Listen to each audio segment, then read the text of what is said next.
Okay, everybody, we'll be starting in 1 minute. So sit tight, relax. Just got these ads running, so everyone who enters will not be interrupted with any ads.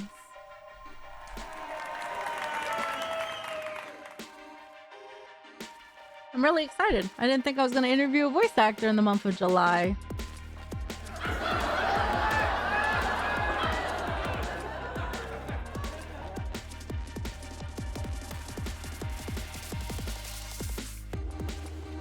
All right, 59 seconds.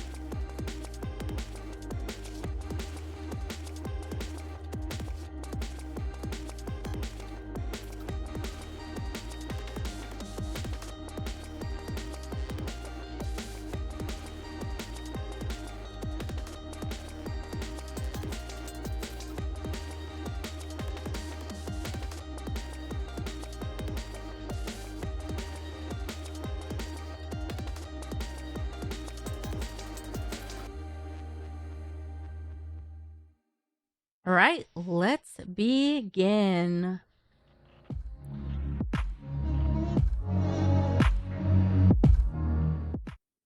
Hello, everybody. When everyone is, well, I don't know what that is. Hello, everybody. Welcome to the stream. I'm so happy to have you here. I have our special guest, Jon Allen, who is a wrestler, a voice actor, and a comedian. Wow, triple threat much, can you say? Yeah. Can I sing? Yeah, I'm actually the front man for a comedic dinosaur rock band called Bonehenge. Wait, you sing too? See? Okay, you're a quad threat now. Yeah. Yeah. I love that. I love that.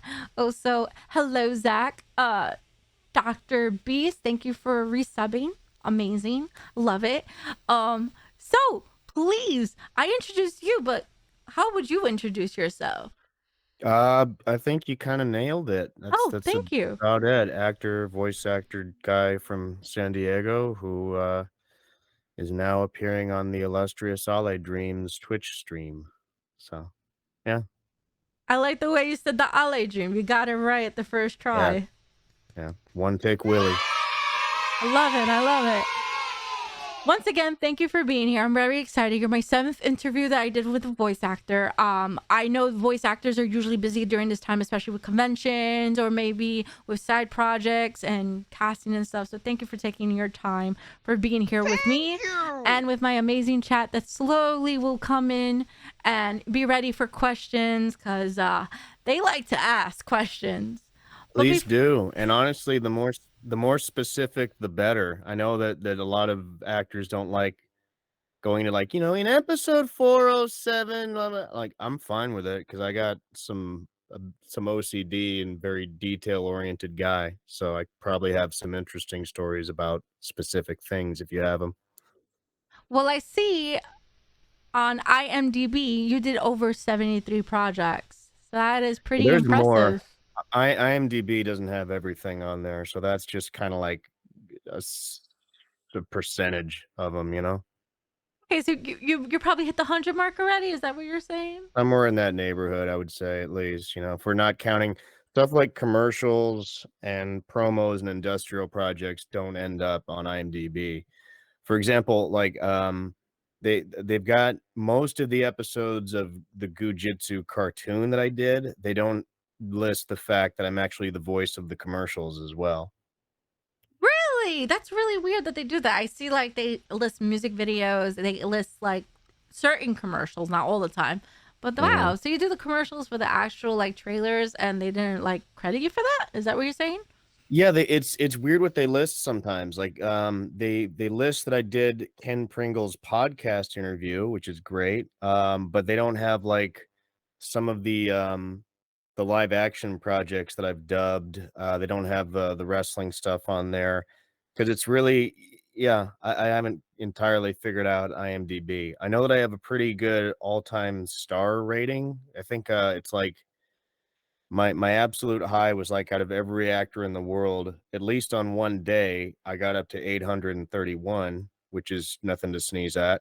But otherwise, yeah, it's not exactly it's the most well-known, it's not always the most accurate. Makes sense. And then you could edit it yourself and then they take like months for you to for them to answer, especially if there's a typo. Yikes. Yeah, there was one time where I was trying to add, all of my Genshin Impact characters because they really only listed 1, and it took them a long time to get around to adding some of the other ones on there, so I noticed, yes, you were in Genshin Impact. I actually recently just interviewed the voice actor of Paimon not so long How'd that ago. go? It was fun. They are Okay, very nice. good. Colleen is Colleen is very nice. I had a good time. Um, Karina. Karina, my bad. I don't know why I said Colleen. It's alright. Karina. They are a partner Twitch streamer. Yeah, we don't talk too much, but Oh, I don't doubt it. yeah. Oh. That's what I always thought. Like I always thought like the voice actors actually hang out with each other and talk. You barely S do, don't you? Some of us do, you know, I've got a good collection of friends who are voice actors, but, sometimes it's hard to get them out of the house. Like, Eric Scott Kimmerer, I run into a lot because we're both part of, WPW on the wrestling side of things.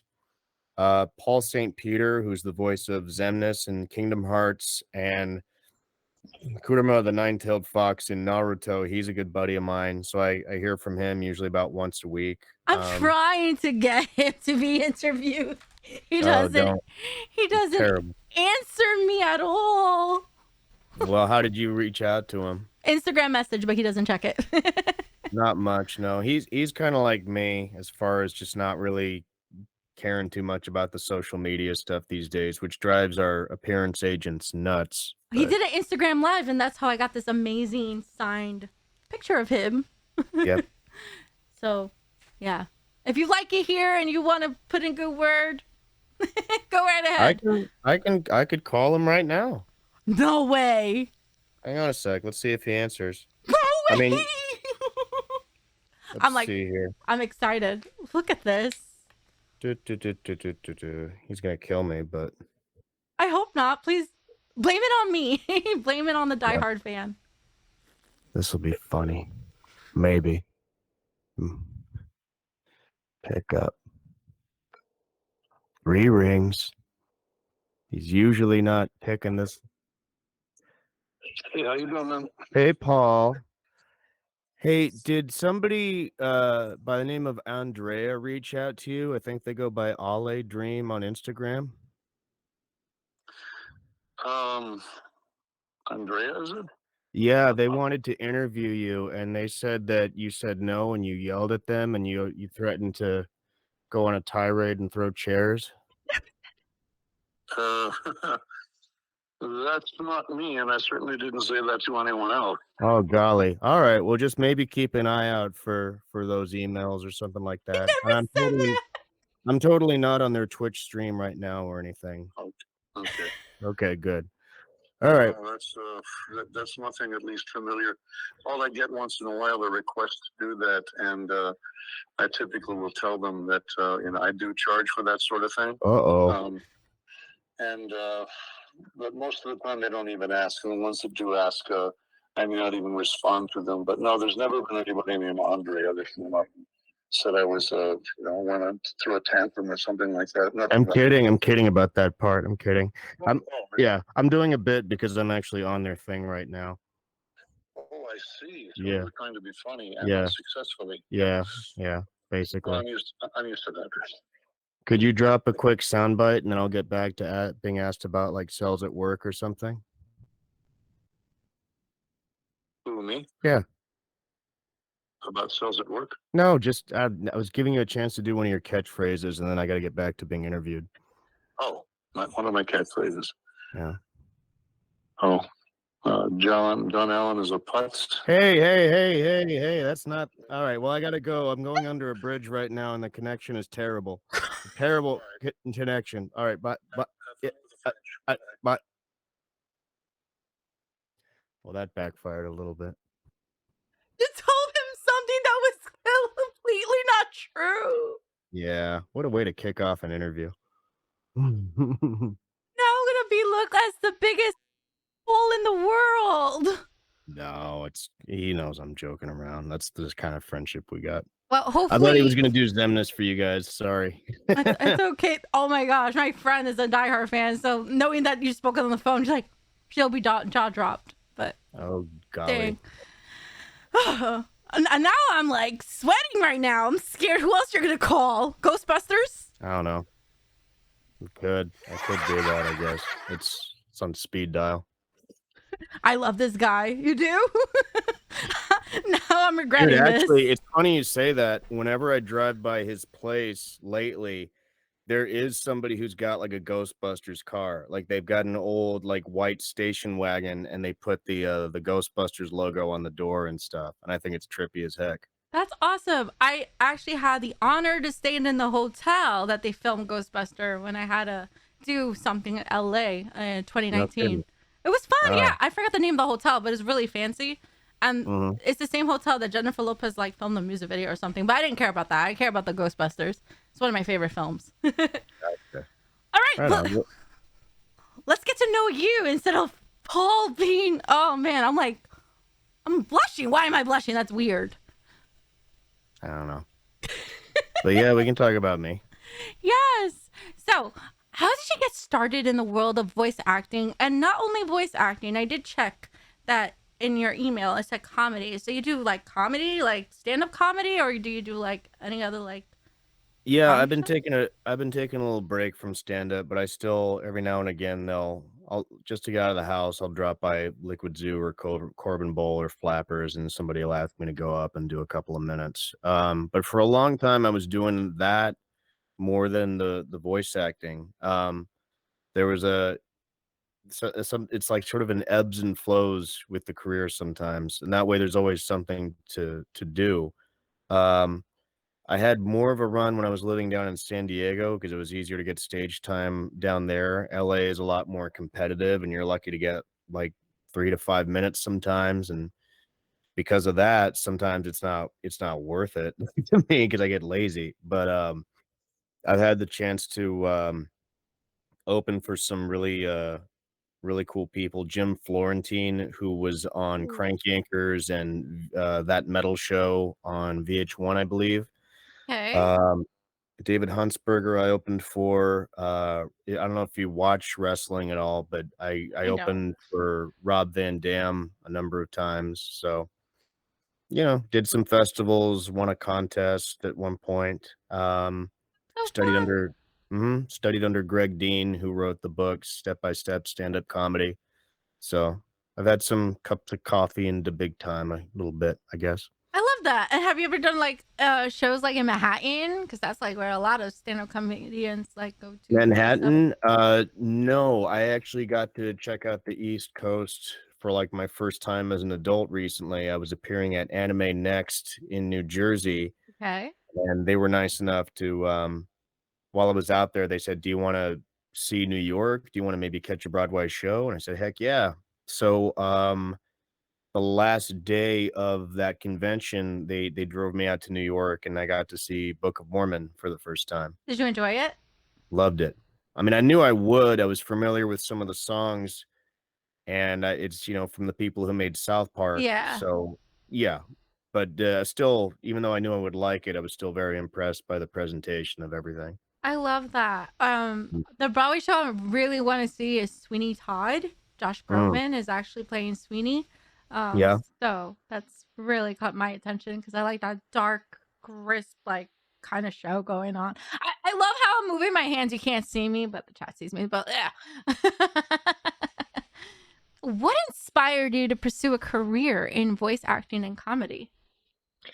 I just, always found that I was doing impressions and had a pretty decent control of who and what I could sound like, so it was around the time that I was in high school, and, the anime boom of the early 2000s was starting, and I Mhm. think it was around that time that I just got really interested in the idea of, like, there's people who get paid to come in and do this, and maybe that's something we could look into at some point.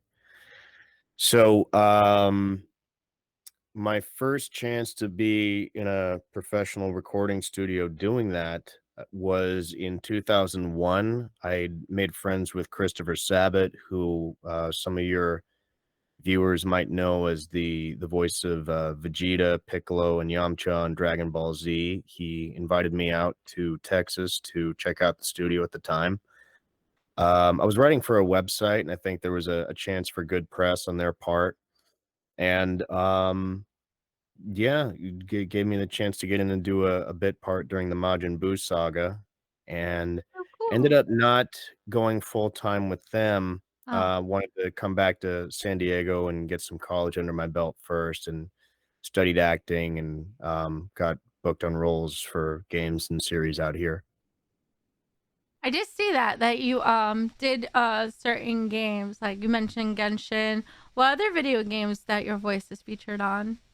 The one that I like to sort of brag about a lot because it was the first one I starred in was a title back on the PlayStation 3 called Pain, Oh, where I played a character named Jarvis McBallsy, I think is his full name. what a name!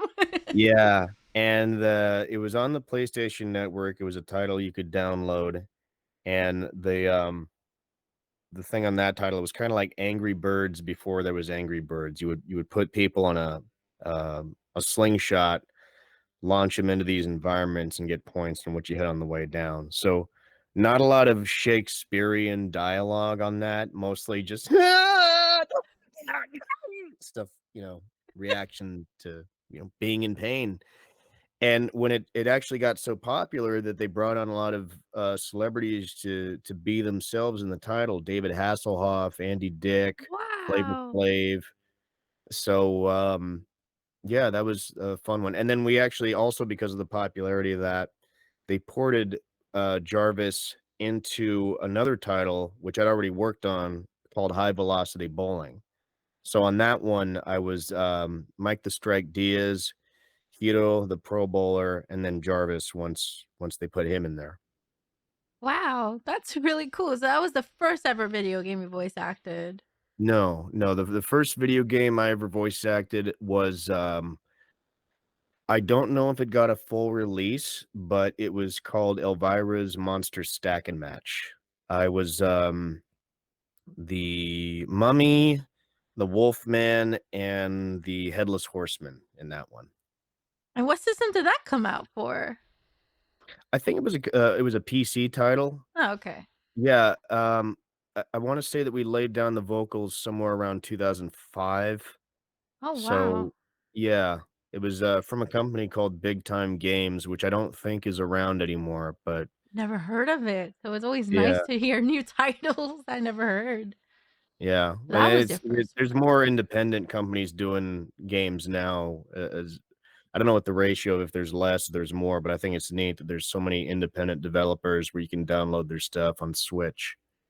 Yeah, and itch.io and Steam and all that stuff. I Mhm. love independent games, especially like Devolver that came out with Cult of the Lamb and other types of games like that.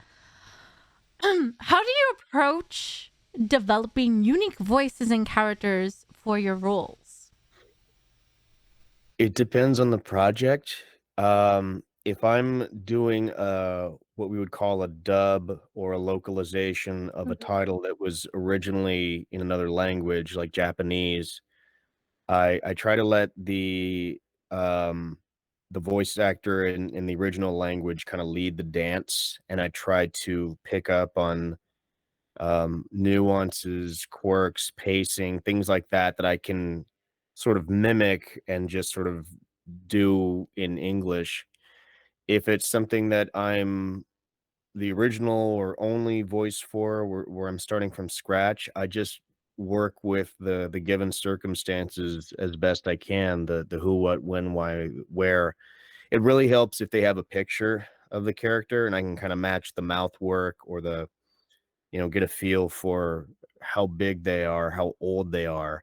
Um, there was a character I did on Genshin recently that I wish to heck I could have seen the picture first because his name's Mundir or Mundir, and they described him as kind of like this mountain man. So I gave him a burlier voice. And then ironically, when I see the finished product, he pretty much looks just like me, but without the beard. So I probably would have gone with something a little bit closer to my own sound if I'd had the chance to see that first. But that's what'll happen sometimes. I feel like that, like especially when if they say that it's a little creature, you will Hmm. assume it have like a high pitched squeaky voice, but instead it will have like a deep, like mafia type of tone voice. Right, So they like right. they hit you with a curveball sometimes. Yeah, not always. Like for when I in that same game, when I did Ogawa, I was Hmm. listening. I didn't see what he looked like, but they did play his voice in the original language first, so I kinda went with that a lot. Like, I remember the original actor being very breathy because he was worried about his daughter being kidnapped. So I tried, "Please, a Kairagi appeared and told me they would," I tried to match that as best I could. With Kamina Haranosuke, that was a cut scene where I was actually it had already been animated and I was dubbing to picture rather than them animating around me. So I was getting the benefit of seeing what he looked like as well as hearing how he sounded originally. So, That's really cool. And yeah, curveballs could be very interesting, Zach. You're absolutely correct. mhm. Can you share some of your favorite voice acting projects and why do they stand out to you the most? I had a lot of fun doing Alessi on JoJo's Bizarre Adventure. It was Ooh, a role I was pretty hesitant about at first, given some of the subject matter, but I'm glad I took it. A couple things that made me go with it was the fact that I'd already worked. The director on that was Tony Oliver, who I'd already worked with on Hunter x Hunter, and I wanted to work with him again. And I knew that JoJo was super popular. So he gave me a lot to work with. He had a very distinct laugh and a catchphrase, the "atta boy." Um, let's see here. Negrisi was fun because it was my return to the world of Dragon Ball, getting to do him on Dragon Ball Super. Um, the Red Blood Cell I did on Cells at Work Code Black. I really put a lot of work into AC-1677 as his official designation is. But they're all, they've all been fun. It's happy to work. that's the best part. Having fun doing what you enjoy. And food truckers, Tasty you mentioned that before we got going, but I Tasty did. Tales of the Food Truckers I had a lot of fun with as well. I could see over 50 episodes. That's wild. Yeah, yeah. I have to probably check it out. I love little kid shows because I always find something that's aimed towards adult humor. So I like to pinpoint on those kind of things. Well, we didn't veer too much into that, but the fun of it, outside of the fact that it was an ensemble record and I actually had other actors in the room with me to play off That's of, cool. um, there was a lot of ancillary characters to do as well. And once they realized I could sound a lot of different ways, I got to sneak a lot of different impressions in there. I think there was a rooster where I was doing Gilbert Gottfried. There was a banana scientist that I made sound like Werner Herzog. Um, Robo Chef was fun. I know I'm forgetting. I did a George Takei, but then Dan wanted the character, so he ended up going back and recording that one himself. Um, Oh man. I did an homage to a very famous voice actor, Maurice LaMarche. So you can kind of hear my. If you've ever seen Pinky and the Brain, Maurice was the brain. So I did a character that sounded a lot like him, like, "Yes, honey, here's your salt block," kind of a thing. That was very accurate. I love it. Oh, we have chats in the question. I mean, we have chat in the questions. We have questions in the chat. Questions in the Bear with me. I chat. can't even talk today. No problem. Little Geek 88 asks, how do you reconcile what you think a character sounds like versus how they tell you how the wait, what? How do you reconcile what you think a character sounds like v how they tell you he sounds like?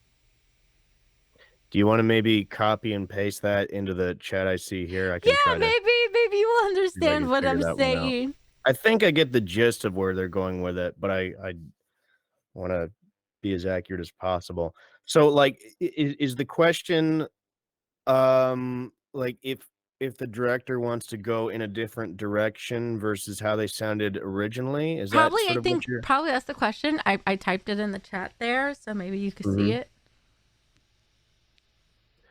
Versus how they tell you he sounds like? Yeah, there we go. Yeah. Yeah, I'm not entirely sure. I wanna give the most accurate answer possible.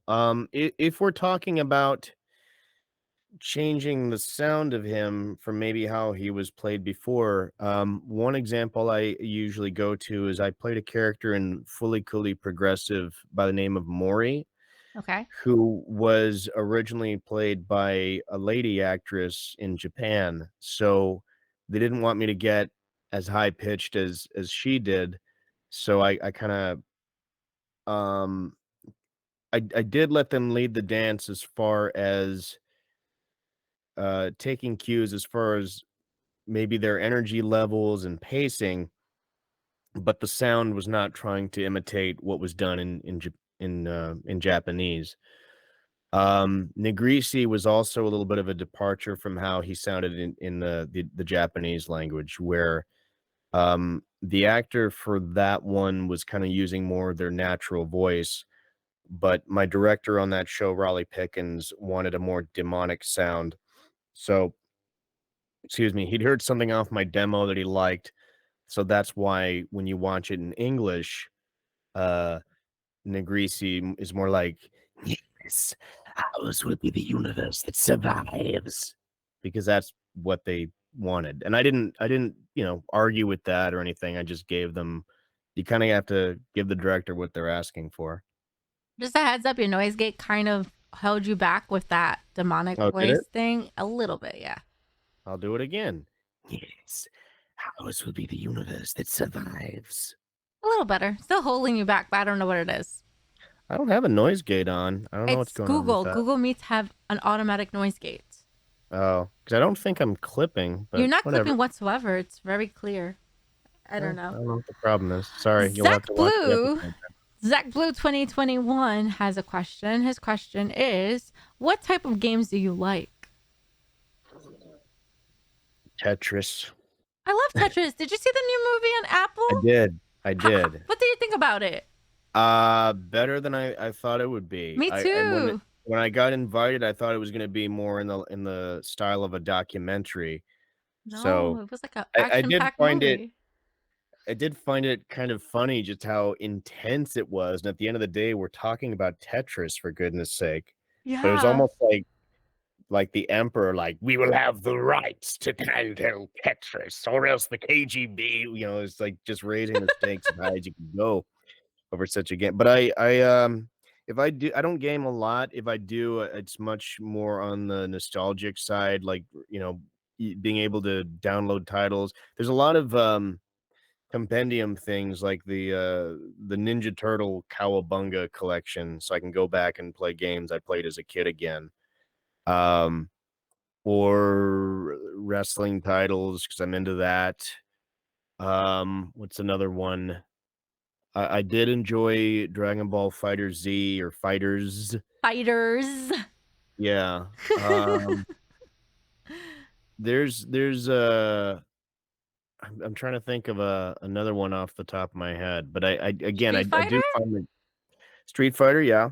Okay. But yeah, to kind of bullet point it, I'm very much err more on the retro side of gaming. I'm not much like for the stuff where you're all online together and shooting at each other, like hit the halos and stuff. Like I've done that, but I don't find myself gravitating towards it as much. I like the stuff that's I think tells a little bit more of a story. Like I used to be a huge fan of like the RPGs in the Super Nintendo days, like Chrono Trigger and Final Fantasy VI Mr. and John. Earth. Hi. Will Hmm. you do me a favor and take care of my chat for a few seconds? I gotta take care of something really quick. I can do that, but I can't see your chat. Okay, just talk to them. Oh, okay. Give me a second. Hi, everybody. I'm John. Let me see if I can, I've got the Twitch thing open. Let me see if I can open that and then see what people are saying. I've got reverb going.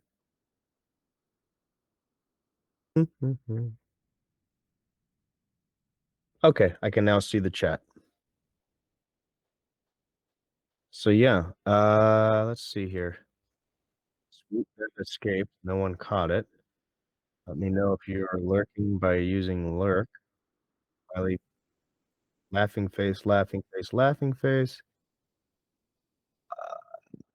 Okay, I'm back. Poor little No, geek no, I idiot. didn't leave during the interview. My mom got locked out, so I had to help her come in.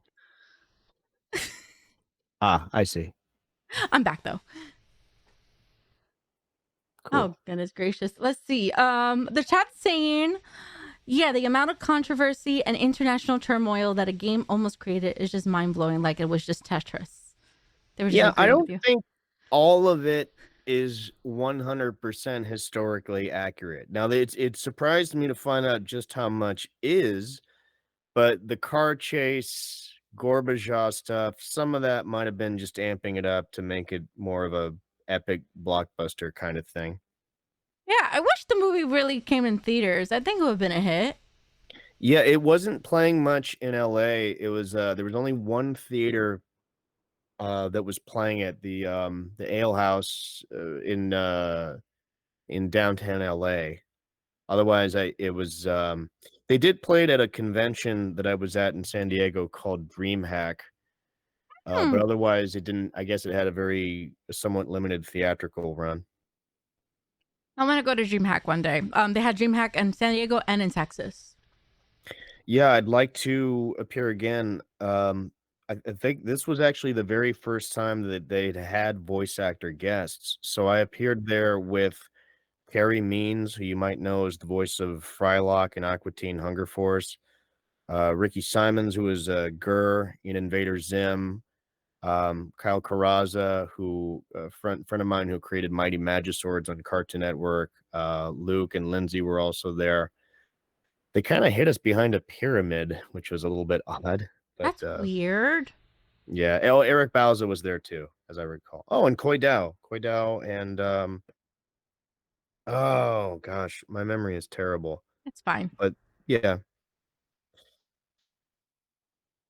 Are he there was there. comedians or voice actors that have influenced your work? Yeah. We talked about, when I've had the chance to do impressions, who I like to do homages to. Mhm. Uh,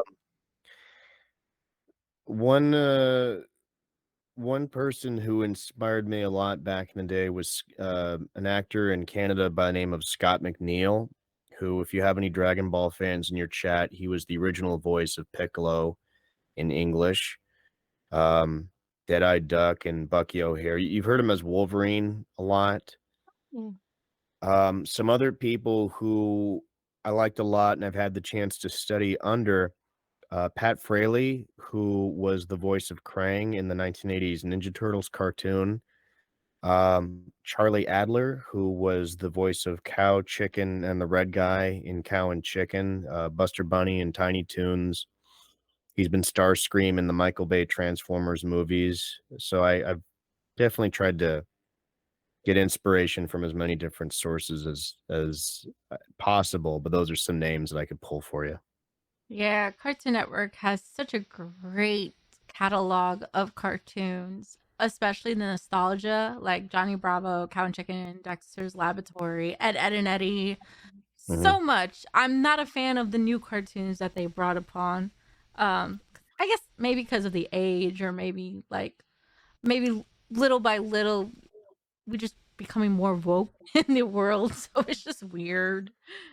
It's a different style, I'll grant you that, but, I still find that there's stuff it could just be the age thing. I mean, Yeah, if you maybe. gravitate more towards, like, the Adult Swim stuff, maybe some of the newer content coming out on that might be more to your Oh no, liking. Adult Swim is definitely, I love Adult Swim, but like I like Adventureland, Adventure Time, I mean, and I like the Adventures of Gumball, I think it is. It's a cute Mhm. show.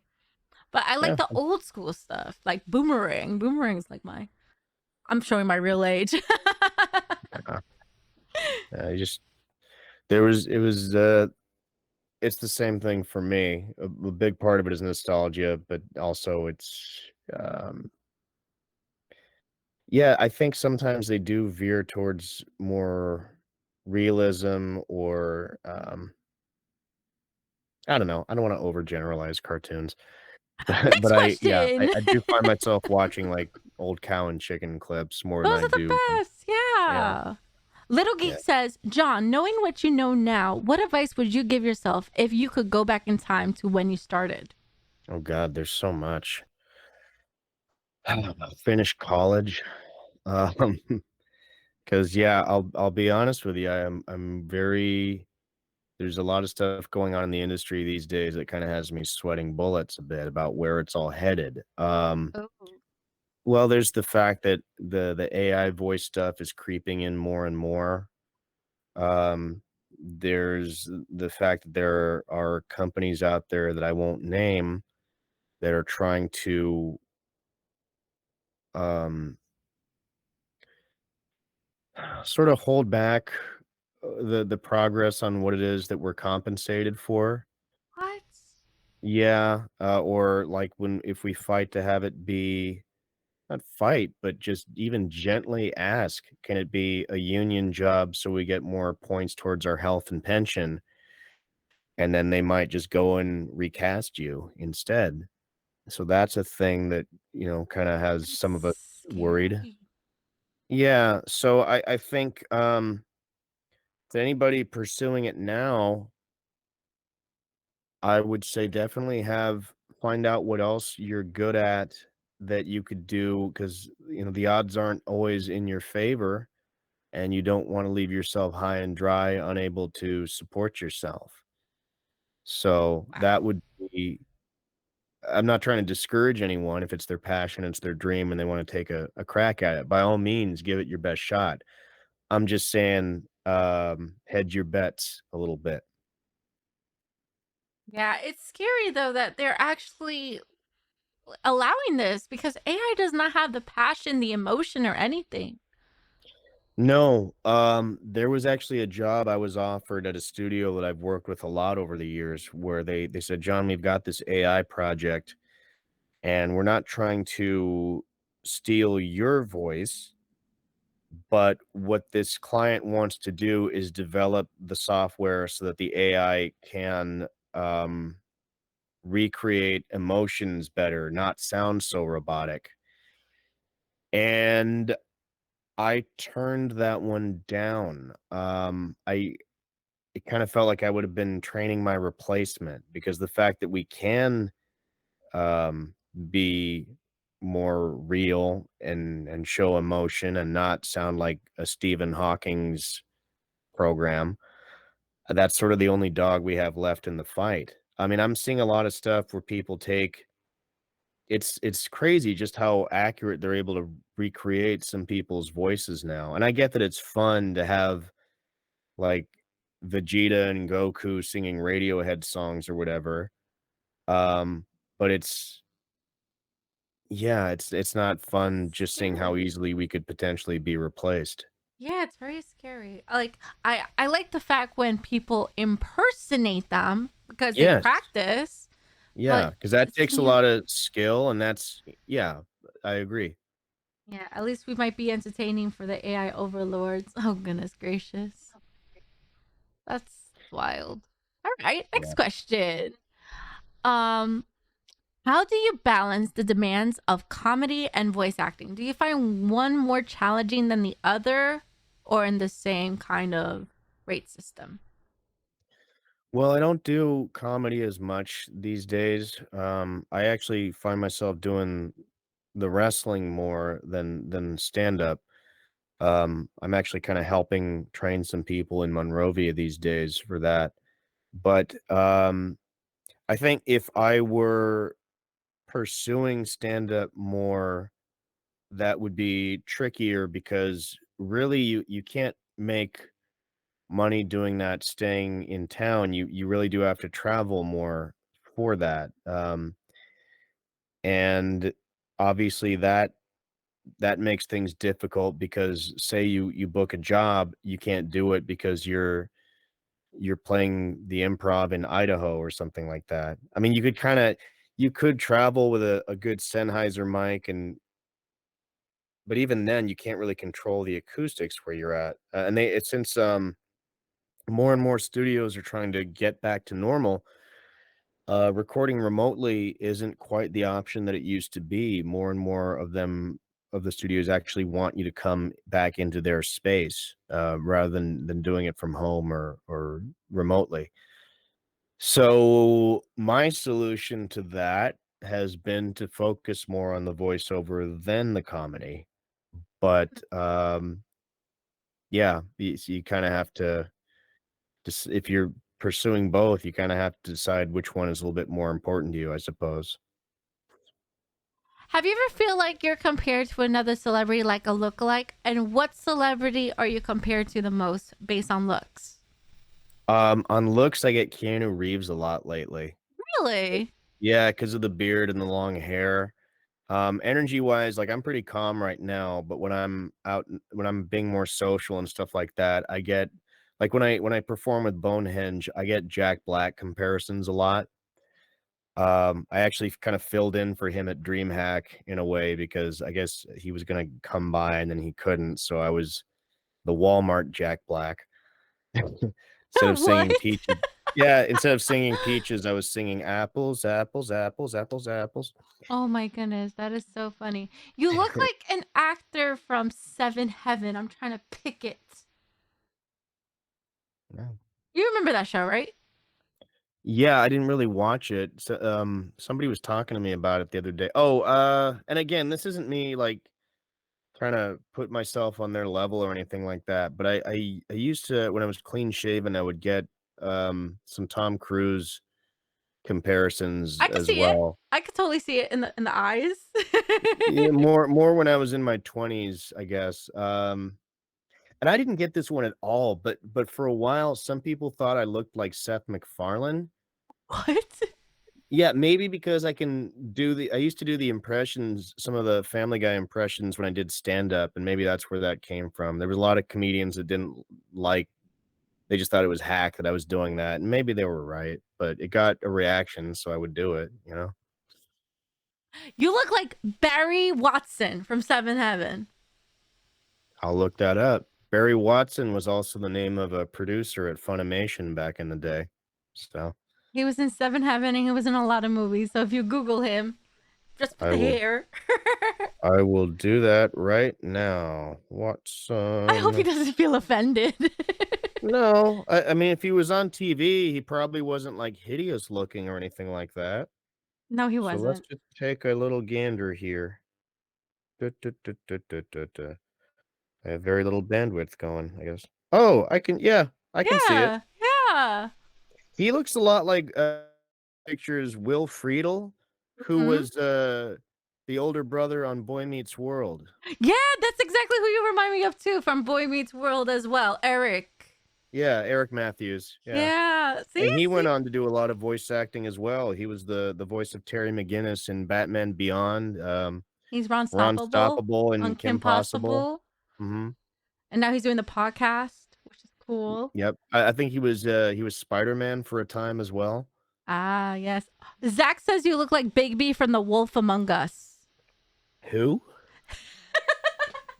It's a video Big game. Bean? Google it. It's Bigby, Bigby, and he's a Okay. wolf from the game Wolf Among Us. And it's a cartoon character, video game character, comic style. Uh, Zach, don't get canceled now.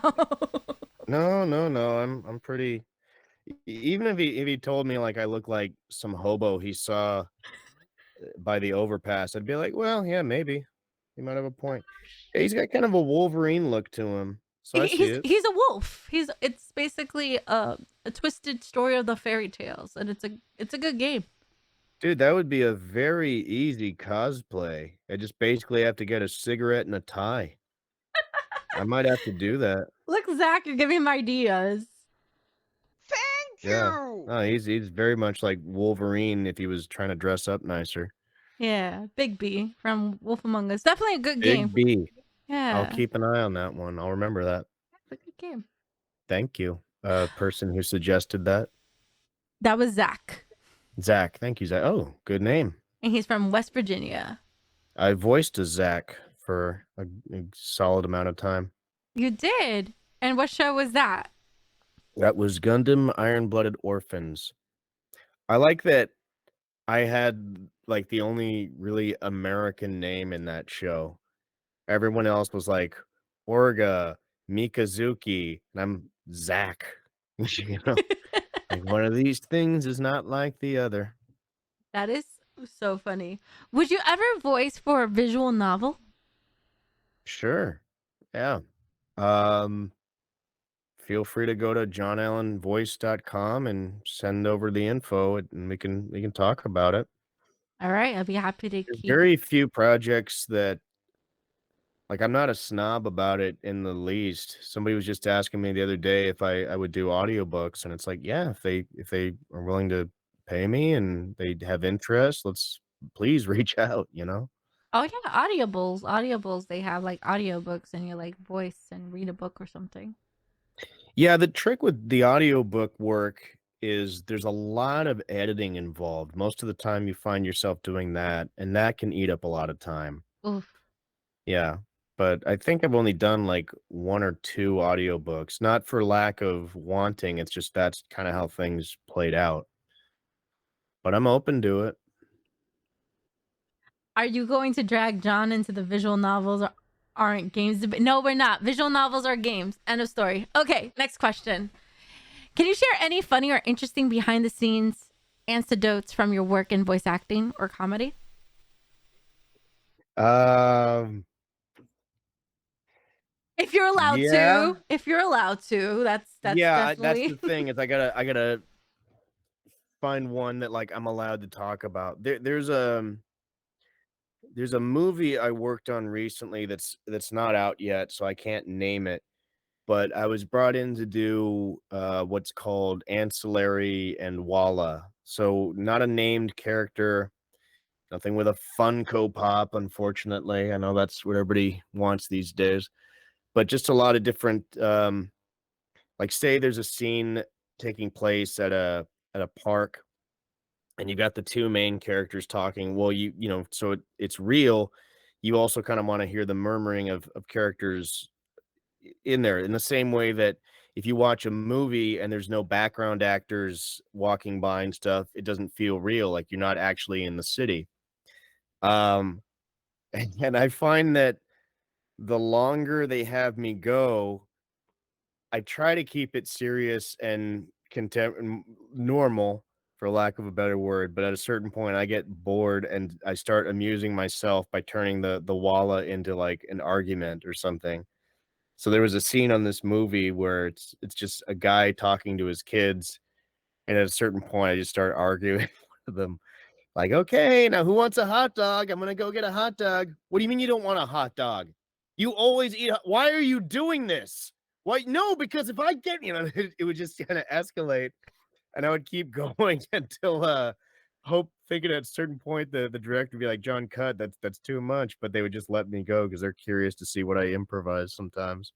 That's the best part because the improvisation brings the characters to life and whatever it is that you're doing. So Well, that's yeah, really but at cool that you have that power. in that same breath, you don't wanna be distracting from what the actual scene is Oh yeah, supposed to true, be, true. so, um, That's funny though. if there's a particular show that they've watched that I'm in, I can probably think of more specific examples. I used to, when I was working on Gundam Iron-Blooded Orphans, once I kinda understood the story a bit better, I used to mess with our director, Lex Lang, by doing impressions of the main character, Mikazuki Ogas, where he would say something like, "John, can you do one more pass of that loop?" "Only if Orga commands me to." And, I'll do that a lot just to kinda keep things live in the booth. I like that. Does it get lonely in the booth sometimes? Because some usually when you record parts, it's separate from the actual parts, and then they blend it together in the editing process. A little, um, but as opposed to laying in bed scrolling through YouTube all day, that's much lonelier. At least if I'm in the recording booth, I've got the engineer and the director there. For anime, it's typically just one person in the booth at a time because there's so many variables they have to control when editing all the audio cues together. If I'm working on a cartoon that's prelay animation, in that they're animating based upon our performance rather than us watching the visuals and dubbing over it, then there's more people in the room, and that is less lonely. But I'll tell you, it was during lockdown when so many of the shows and games I was recording on were done at home because that was the only way to do it. That was almost like the only social hour I had during those times. So it's like I would get sad when, like, it was we'd already recorded everything because that means they were gonna get off the Source Connect and there'd be nobody to talk to again. But Oh, yeah, well, you know, that was the lockdown. Not supposed to go see anybody because otherwise you cough and somebody gets sick and they could get very sick. So yeah, yeah, unfortunately. yeah. Have you ever had to voice act for a character that was completely different from your own personality? And how did you approach that obstacle? I get cast as a lot of psychos and killers, and I'd like to What? think that that's pretty different from me. I Like, would I would hope so. Now I'm yeah, scared. like I've been in Beanolt on Hunter x Hunter was a murderer who was trying to kill Gon and Killua children with scissors. Alessi was a guy who would shrink his prey. He would de-age his prey down to being a child and then try to kill them with an axe. And there was a character I got offered on another show, and I was like, I was kind of getting typecast as the psycho guy, and they're fun to play, but I was sort of like at a certain point I started wondering, like, is this how you see me? That I'm always gotta be the Love in Eden Zero was trying to kill teenagers with a scythe. So a lot of I don't do that. I want to be very clear. That is not a hobby of mine. Uh, but so I'm also not a stretchy shark that uses kung fu on people like in thrash and gujitsu. So yeah, I some of the more mundane ones like trying to be the voice of reason, like the red blood cell I played, and Zach from Gundam Ibo. Um, there's a fair amount of me in those roles comparatively, but yeah, like some of the monsters I did in Smite, I'd like to think that they're very different from my personality. That's right. You're in the game Smite. I was looking at that on your Twitter. Little Geek says from the interviews that we had so far, the consensus is that evil characters are more fun. Do you They are. agree or disagree? And please elaborate. Absolutely agree, because there's um there's more extremes to play. If I'm doing just like the hero, uh, he's just kind of doing it's more the straight man versus the person who's delivering the punchlines, if that makes sense. I don't mean straight as in like gay or bi. I just mean like he's the person who sets up the joke and then the other guy comes in and A makes it funny. linear objective. Yeah. Yeah. Yeah. They're more fun because they're usually cackling a lot. They're usually yelling more. They maybe have more layers to them. Like an So I onion. Mhm. Like an onion. Onions like have an layers. like an onion donkey. Exactly. And that's what I was referring to. Yeah. Had to add a little laugh to that. Thank you for Mhm. that, Little Geek. I appreciate it. Little Geek 88 and Zach with the questions. They're always there. Do you have Keep 'em any coming. rituals or routines that you follow before a voice acting or comedy performance, or for your wrestling as well? Well, for wrestling, there's a lot. There's a lot of stretching. There's a lot of warming up. For voice acting, I try to do a number of vocal warm-ups, get the resonators going, get the doing those to kind of warm up the lips, warm up the articulators. There's actually a book out there called The Art of Voice Acting, and you can see a picture of me doing a warm-up technique where I put a cork, like a cork from a wine bottle in between my teeth, and then I talk while I have that in there. It was something that was taught to me by James Alberger, and the idea is that it's harder to articulate when you're doing so it warms up the facial muscles, so when after you've done that, you're naturally more, articulate. So that's one of the things I like doing. It's a lot quicker. You can do that in like 30 seconds as opposed to doing several minutes of tongue twisters. Um, Another thing I'll do is, especially if I know it's what we call a throat ripper, like somebody that has a very textured voice, like, I'll make use of throat coat tea and just hydrate as much as possible, because when you're doing a voice like that, That hurts. you're pushing more air through the vocal cords to make that sound, so you dry out a lot more quickly. Um, for Smite, I played a character, named Emir Cryonic Demon, and that was a very hard one to get through doing that voice for 2 hours, where I had to use every trick I had at my disposal. Don't worry, you don't have to showcase the voice. Do a little like, "I will serve you well." It's kinda like that. Terrifying. Thank you. Yeah, I liked So that one. I think that answers Zach's question because Zach was going to ask you what was the hardest character for you to voice. Probably Emir. Although Gemilov in Eden Zero was very hard to get through as well. I found myself doing shots of olive oil to try and rehydrate my vocal cords, which Olive is oil. kind of an old opera trick. It's not tasty in the slightest. Very good for you, turns out. Um, so with him, once not to spoil anything, but when it shifted over to me voicing Spider, that was a lot easier because he wasn't as textured. He was more. He still had that energy about him. Like I'm trying to remember, he had a really funny laugh that I liked, where he's like, "We'll show them that Draken Joe and I are the most powerful." Like I really love doing that laugh, and I wish that they'd kept him around more. But Wow. See, like when I used to do singing, I put olive oil in an ice cube tray and Yep. then freeze it. And then after that, let it defrost because you can't have it too cold for your throat. And you would just suck on the And ice just suck cube. on the ice cube. Yeah. Yeah. There's also like a sort of like a cough syrup.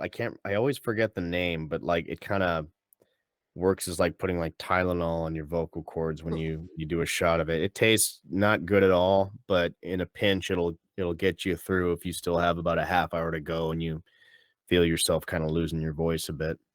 Oh, dude, another one that really blew out my voice was I don't know if anybody in your chat watched Beyblade Burst Rise, I've watched but Beyblade. I played this the announcer of the Dark Tower. His name was just Another, and he was just constantly yelling like Devilos has used this again, and like that was a tough one to get through, even though we didn't have as many episodes to do. Oh my goodness. Hello, Yeah. mother. My mom's in the chat. Hi. Little Geek says, on the topic of techniques, do you have any advice for improving pronunciation? Oh God, I can never say that word. Yeah, Pronunciation. I'd go back and recommend that cork warm up that I was talking to you about. Another thing you can do is stretch out the tongue. Like in each direction, hold that for like a couple seconds and vocalize it while you're doing it. The motorboating the lips is another good one. And again, just take a wine cork, put it between your rows of teeth and talk like that for do some tongue twisters while you have that in there for 30 seconds to a minute. And you do all those and you'll find that it's a little bit um yeah, that you're a little bit less mush mouth afterwards. I feel like that reminds me of like the chubby bunny challenge when you Yeah, put yeah. mushrooms in your mouth and it stretches your mouth. I'd never heard of that before, but there was an independent film I was in where we did that. For you packet, we had to do the chubby bunny thing because like the characters in the warehouse, they had to there was like a dead body they had to remove from the warehouse, and the whoever lost Chubby Bunny had to do it. My character was the one that lost, Ooh. Jake Slowcraft. Was that So fun? yeah, yeah. I mean, I'm not normally one to shove a ton of marshmallows in my mouth or anything, but doing the movie was fun and they That's were what I was tasty. talking about. Not the marshmallows, the movie. Oh, sure. Yeah, yeah, yeah. That was a lot of fun. We were actually supposed to do an entire series because of how popular the short was at the film festivals in San Diego, but we ended up not we wrote a full season and I actually was a contributing writer on a number of those episodes, but um I don't think they were really pitching it anywhere and the producer didn't want to do it just to do it. I thought he did. I thought that was kind of the point was just to have another production going on in San Diego at the time, but, oh well, what could have been. I also wish that, cast members had been picked up, which was a pilot that I starred in that we shot in San Diego. It was about these guys working in a movie theater. It was kinda like The Office, but, like, at an AMC, and I have no idea why that didn't get picked up. I hope that it does at some point because there's clearly a market for it. The pilot was getting very popular online. I probably wouldn't be able to reprise my character because I think I'm maybe getting a little bit Ryan Wyatt is written in that as being somebody who just got out of college, and I'm not I moisturize, but, You're I'm not quite. moisturized. I like that terminology. That's well Yeah. put. But it's never fun when you age out of a role. Do you feel like the Hollywood, not even Hollywood, but anything in like movie wise and anime wise is losing touch with like they're losing creativity because everything's being remade, remastered, changed? Or do you feel like they're just doing that for the new Gen Z to learn about past movies into a newer type of woken point of view? Um And this is an opinionated question, by the way. Sure, yeah. It's a very I definitely get where they're going with that because yeah, there's been a lot of rehashes over the years. I think I think the problem is that it's it's harder to get people out of the house and into the theaters now, because they have so many more options at at home, especially to keep the movie industry going during the lockdown times. Um, a lot of movies were coming like directly to streaming services because you couldn't go to a movie theater. So I think because of that and because of how much these things cost to make, it's a safer bet to go with um an intellectual property that already has a proven track record of success. And the same thing, even if it's not a rehash or a reboot of an IP, they'll maybe use the same formula again and again. Like not the Marvel movies are very popular, but it seems like all of them kind of go through the same steps when they're introducing a new character. Yeah. So that's why it's because it's a safer bet that they'll get a return on their investment that way because nostalgia sells as much as sex, if not better. But That's actually true. yeah, so I think that's why they do it. But it's what's interesting is like you can take um a show or a concept that somebody's already familiar with, and then put a new spin on it. I think the Spider-Verse movies are a really good example of that. That's Where amazing. I just saw the recent one, no spoilers, really good. And now we get to Mhm, wait next year for part 2. And right. I love the fact that they That's a did that. spoiler. That's not a spoiler. Well, I mean, yeah, a lot of people know now that It's everywhere. If you have the internet, it's everywhere. yeah. But sometimes it's funny to me that there's stuff that, you would think, especially if they're going with reboots and rehashes, like, maybe you would see more, returning to worlds that maybe didn't get a fair shake, like Firefly, Hmm. stuff like that. It's surprising that they don't lean more into the nostalgia for that That's by bringing that back. that's a good point because one of my favorite old time shows, which aired on Fox, was called Gotham. I love Gotham. Mm, Gotham is a great show. I could have seen that into a full length film if you think about it, because it was focusing more on the villains, about Bruce Wayne's story. You yeah. watch Gotham, have you? I haven't watched that one. I remember seeing the Oh, trailer, but I haven't watched it yet. so good. Check it out. It's definitely it's like the origin stories of the villains. And then I another see. good one that I loved that I got my community obsessed with is Once Upon a Time. Mm, So cheesy because the graphics you could know that is all fake and green screen and everything was filmed in like an empty building and everything. But the show was so good. What do you say mm. meh? What was the name of it again? Once Upon a Time? Once Upon a Time. It's like I don't know. it's Disney. It's from ABC. But basically it's like fairy tales for adults. Yeah, I will look that up. it's good. It's pretty old, but yeah, like I said, I'm showing my real age. My mom says the same with Disney movies. They've been recreated with same plot and same characters, so it's like recycling them. Yeah, that's what Well, we're yeah, it's touching. from their point of view, if it ain't broke, don't fix it. Sometimes the rehashing stuff doesn't always go as well as it. Uh, I did again. I was Maury in Fully Cooley Progressive, which even though it only had the original Fully Cooley only had 6 episodes, it's like iconic in the anime world. And so we did a couple of sequels, and I got to be in the first one that aired in the United States, Progressive, as opposed to I think the other one was Alternative. I can't remember, but there were some people that didn't like. I don't know. It can be a double-edged sword, is my point. They tried to keep a lot of things the same, but because there were any variances at all, like the art style was a little bit different because it was a different animation company.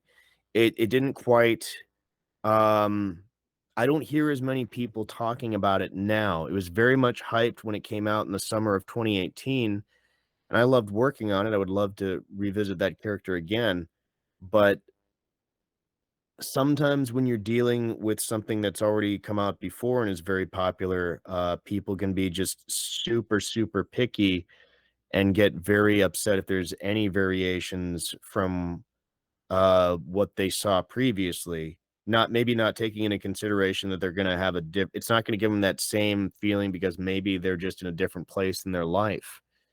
Again, that show was like 15 or 20 years between the original and the sequel. So Uh, Little Geek highlighted this message, so he really wants me to read it. He wants me okay. to ask you, do you have any original written works? No, not really.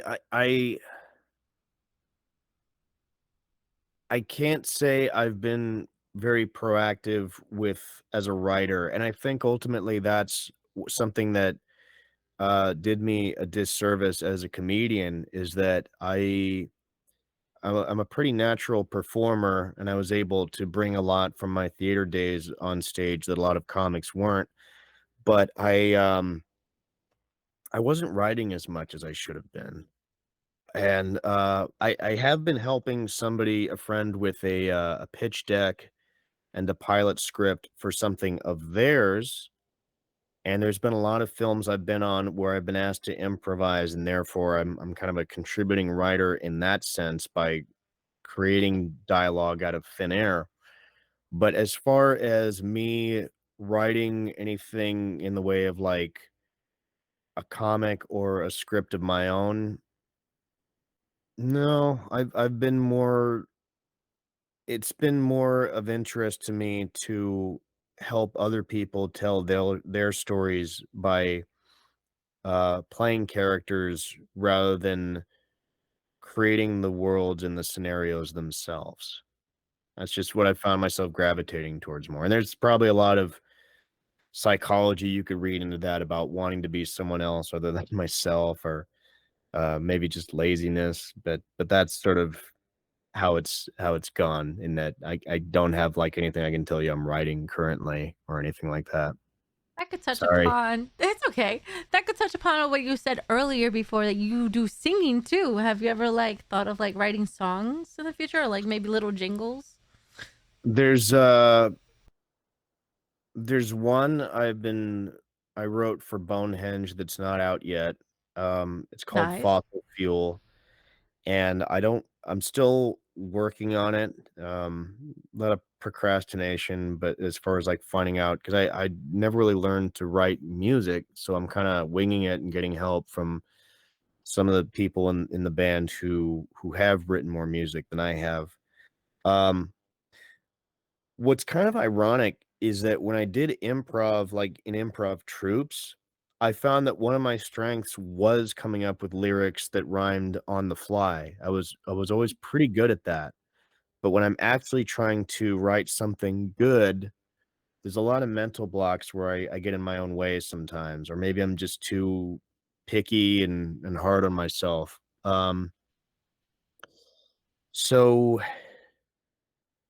no, I mean yes and no, if I guess if that Oh, makes. so well. You ever thought of like recording yourself and just like in the moment you think of something, just say it out loud and then use it?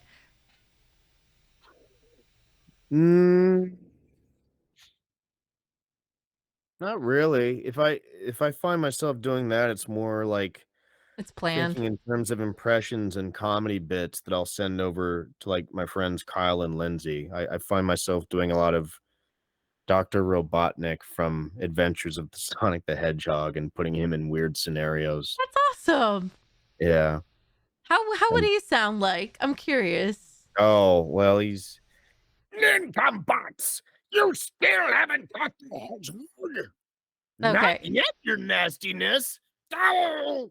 It- we played this game not so long ago. Me with another streamer, we played Who Murdered Sonic. It was a free Yeah. visual novel from Sega that they released in Steam at April 1st as an April Fool's joke, and it's a full length game. And yeah, don't watch our replay, please and thank you. Okay. The voice acting was horrendous. Oh, I'm sure it was fine. We are our own worst critics more often than We not. are, we are, absolutely. We're never satisfied. We're just, we're stubborn. Mhm. It's never good enough, and that way, again, I don't put in a lot of stuff out there because I'm like, it's not good enough, it's not ready, and then sometimes, but to your point, yeah, sometimes you just got to do it just to see. There's a lot of comedy writers who did stand up not because they wanted to do it, they had any dreams or aspirations of being the next Robin Williams, but because they needed that feedback of like what was resonating with people and what wasn't before they would invest it in a sitcom or whatever other project they were writing. So Are you a fan of the show of Who Line Is It Anyway? yeah, yeah. I can't say I've watched it recently, but very fun. I had the chance to study with the Groundlings, which is kind of like the training ground for SNL and Mad TV back in the day. So it was fun, especially watching it just as a person and then learning some of the tricks and going back and watching it again from that standpoint.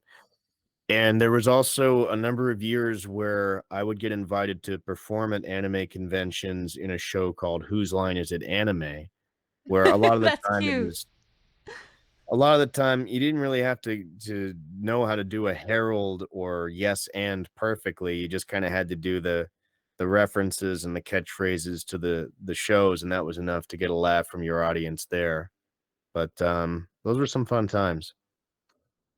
Say, for example, hypothetically, you get a phone call right after this, and it's from a big production company, maybe like SNL or something, and they want to give you a huge payout plus contract.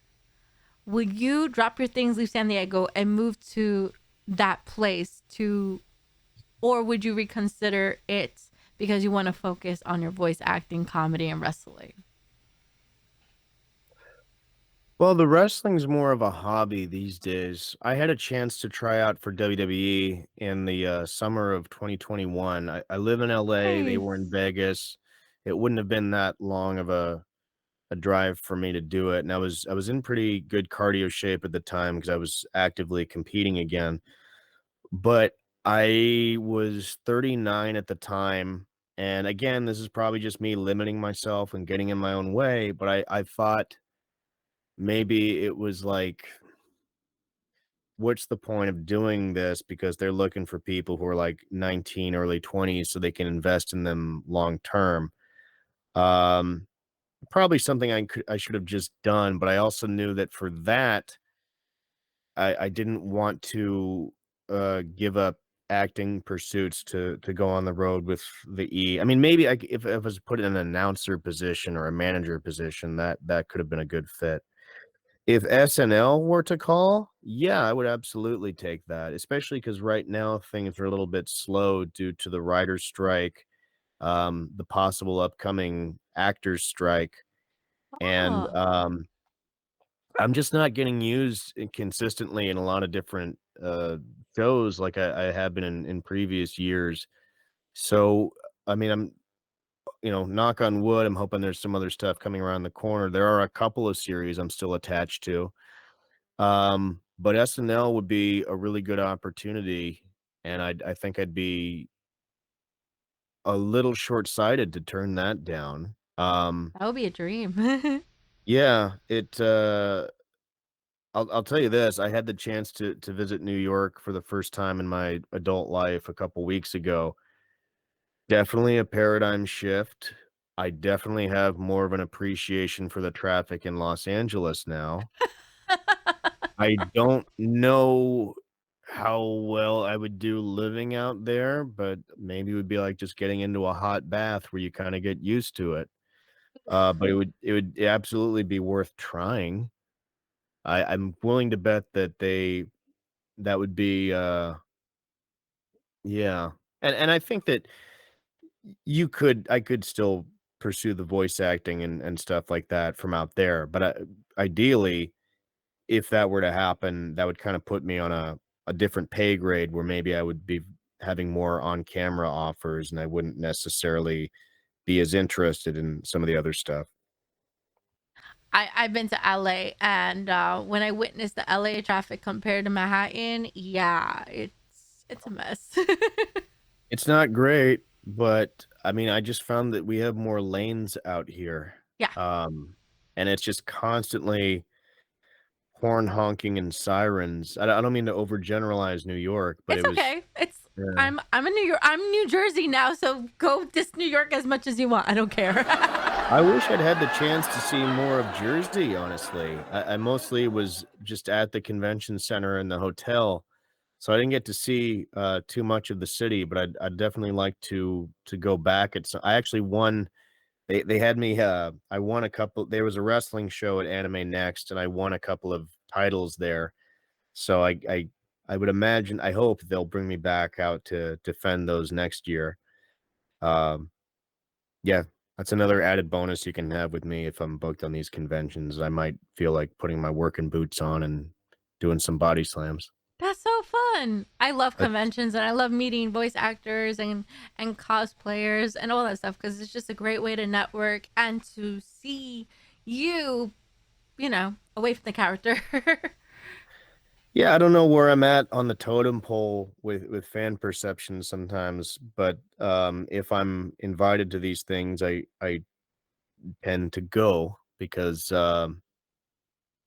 people who come up to the table, they're always so nice, and I like the idea of, it's nice to get some feedback on the work that I've done, and sometimes it surprises me, but sometimes it's actually meant a lot to folks, so I try to honor that and give back, you know? You are all voice actors to me are an inspiration, and this is why I love doing what I'm doing right now. Little Geek has a question. I'm trying to scroll up and see where it is. There we go. Stand up seems like a 50-50 reactive in storytelling, though. Telling a joke in story form and then sometimes reacting to the audience. Do you agree? One more time? Stand up seems like a 50-50 reactive in storytelling, though. This is the statement. The question is telling a joke in story form, then sometimes reacting to the audience. No? Do you agree? I would agree. Um, it's it's not if you're doing it right. When I studied under Greg Dean, uh, he said the number one rule is to first have a relationship with the audience and then tell them what's wrong. Now, part of that means that if if you don't have that connection to the audience, they're not going to be as apt to respond in the way that you want. They're not going to be as receptive to your material. So part of having that relationship with the audience means that yeah, at times you're probably going to need to go off script. It's more organic that way, and it's more real that way. It's more alive that way. I think that sometimes a lot of the time the biggest laughs you'll get are not with what you prepared, but with what you did off the cuff and react. I mean, you don't want to encourage people to heckle and think that they're contributing to the show by talking during your routine, but it's an experience that if you interact with them, if you quip about somebody's shirt or something in the front row, they can't get that staying at home and watching that on TV.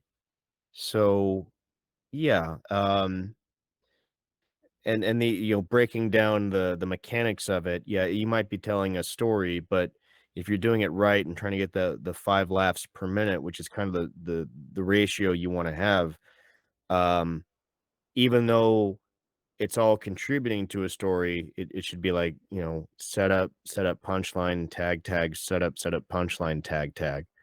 So, yeah, to their I think, yes, to their question. All right, there's your answer. I see there's a banner behind you. I guess it's a banner that you use in your conventions. Um, I thought that'd be fun. I love it. The picture in the middle, that's a headshot of you? Yeah, Ah, it's interesting. me without the beard. I think Looks that one was shot in 2017.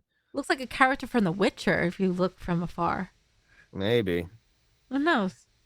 Yeah. So I got some new ones recently. One of the ones I sent you, the one with the purple shirt and the leather jacket and the black tie, that was shot just a couple of months ago. Fantastic photo, by the way. Thank you for that. I appreciate it. I always Thank love you. to have a Yeah, little promotional thing going on, even though it's not like huge marketing. It's just a way to get your name out there. sure. Yeah, Um, I'm not trying not to leave on camera on the table. I mean, I definitely did for a couple of years there, but it's just stinks that like, hey, John finally got some new headshots. Oh yeah? Well, now everybody's going on strike. So, timing. Oh my goodness. I don't know the full story about it. I don't follow along with what's going on. I just hope for the best and I always, look out for those who, put their work into it because like I said, a lot of work is underappreciated nowadays.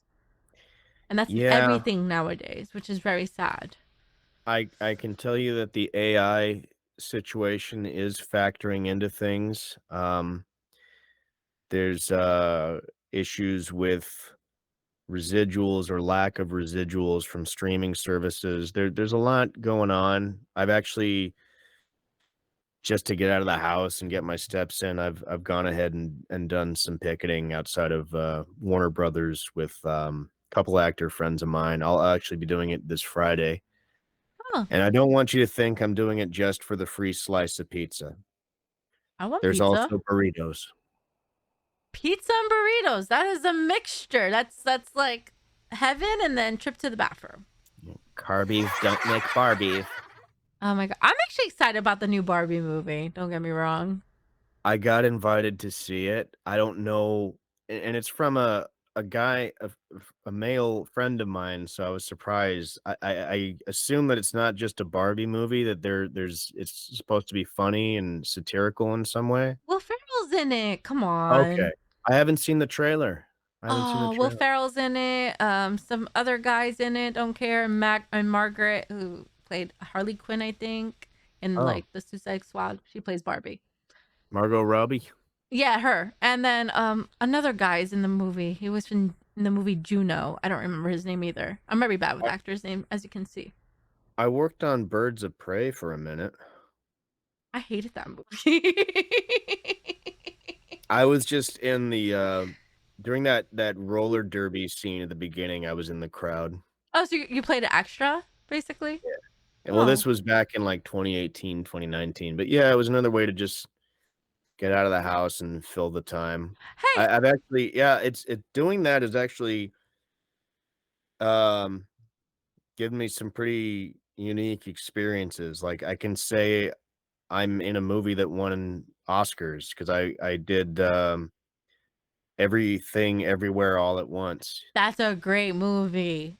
You can see Wow. me in some of the last shots of it towards the end of the film. It was the last on-camera thing I did before lockdown. I love I you see my hair in like the season finale of Ugly Betty because I used to Oh, do yeah? extras for TV shows. Good deal. Yeah, it was a short deal because they limited you before you Mhm, become SAG. So mhm. I lost all my opportunities to become SAG, and then now I get emails for to be a audience filler and stuff like that. But I don't have time. It's hard.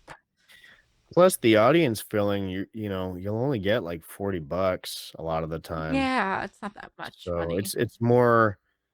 it's more like just if you have the day free and you're bored is a reason to do that one, I Or guess. if it's your favorite celebrity on stage, like, oh yeah, sure, why not? It's free and you get paid $40. That's gas money right there. Yeah. Game shows are a little bit different. I've thought about maybe trying my hand at some of those because I was always taught coming up not to do reality TV, Don't do it. but, and I won't, but game shows are different because you stand to win some money, or if it's like a talent competition, like I've auditioned for America's Got Talent a couple of times. Me too. Um, good. I got to, work with Dana Carvey when Ooh. he had a show about impressions called First Impression with Dana Carvey, so that was a really cool experience. If you ever did a show, like another show, would you do like Family Feud? Would you do like Masked Singer? Would you do those type of shows? Yeah, I Think. don't think I'm on a big enough level that anybody would want me on Masked Singer because I can sing, but then you pull off the mask and it's like, well, who's he? You know, the problem with being a voice actor is most people don't really know what you look like in that regard, and sometimes that's a very good thing.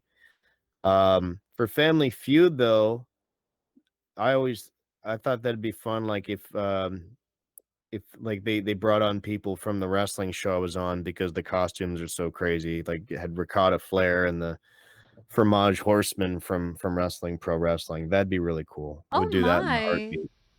Yeah. See, there was a show, I think it was on Netflix, if I'm not mistaken. It was a talent show. Mhm. And the show was basically filmed backstage.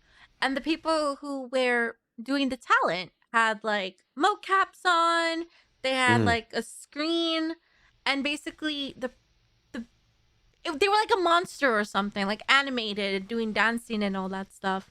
And it was they were aiming towards like disabilities and different types of people like have like stage fright or something, and they felt like this show would have like bring them courage. The show only had like maybe one season, not it Mm. didn't survive that long, but I thought that was like an interesting concept, especially the fact that like having stage fright is a big thing in like acting and stuff. Have you ever had that moment that you had stage fright? The first couple times I did stand up, well, I mean, obviously, like, my first time doing any kind of play or performance in front of an audience, definitely.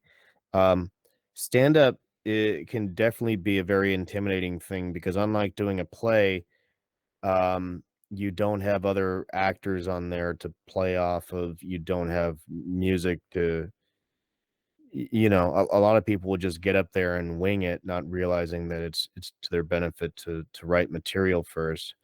You know, and if the material flops, what do you do? And it's also like it's if you're doing it in a club, you can't really see the audience and you got the spotlight on you. It's almost the same tactics that they do when the police are interrogating someone.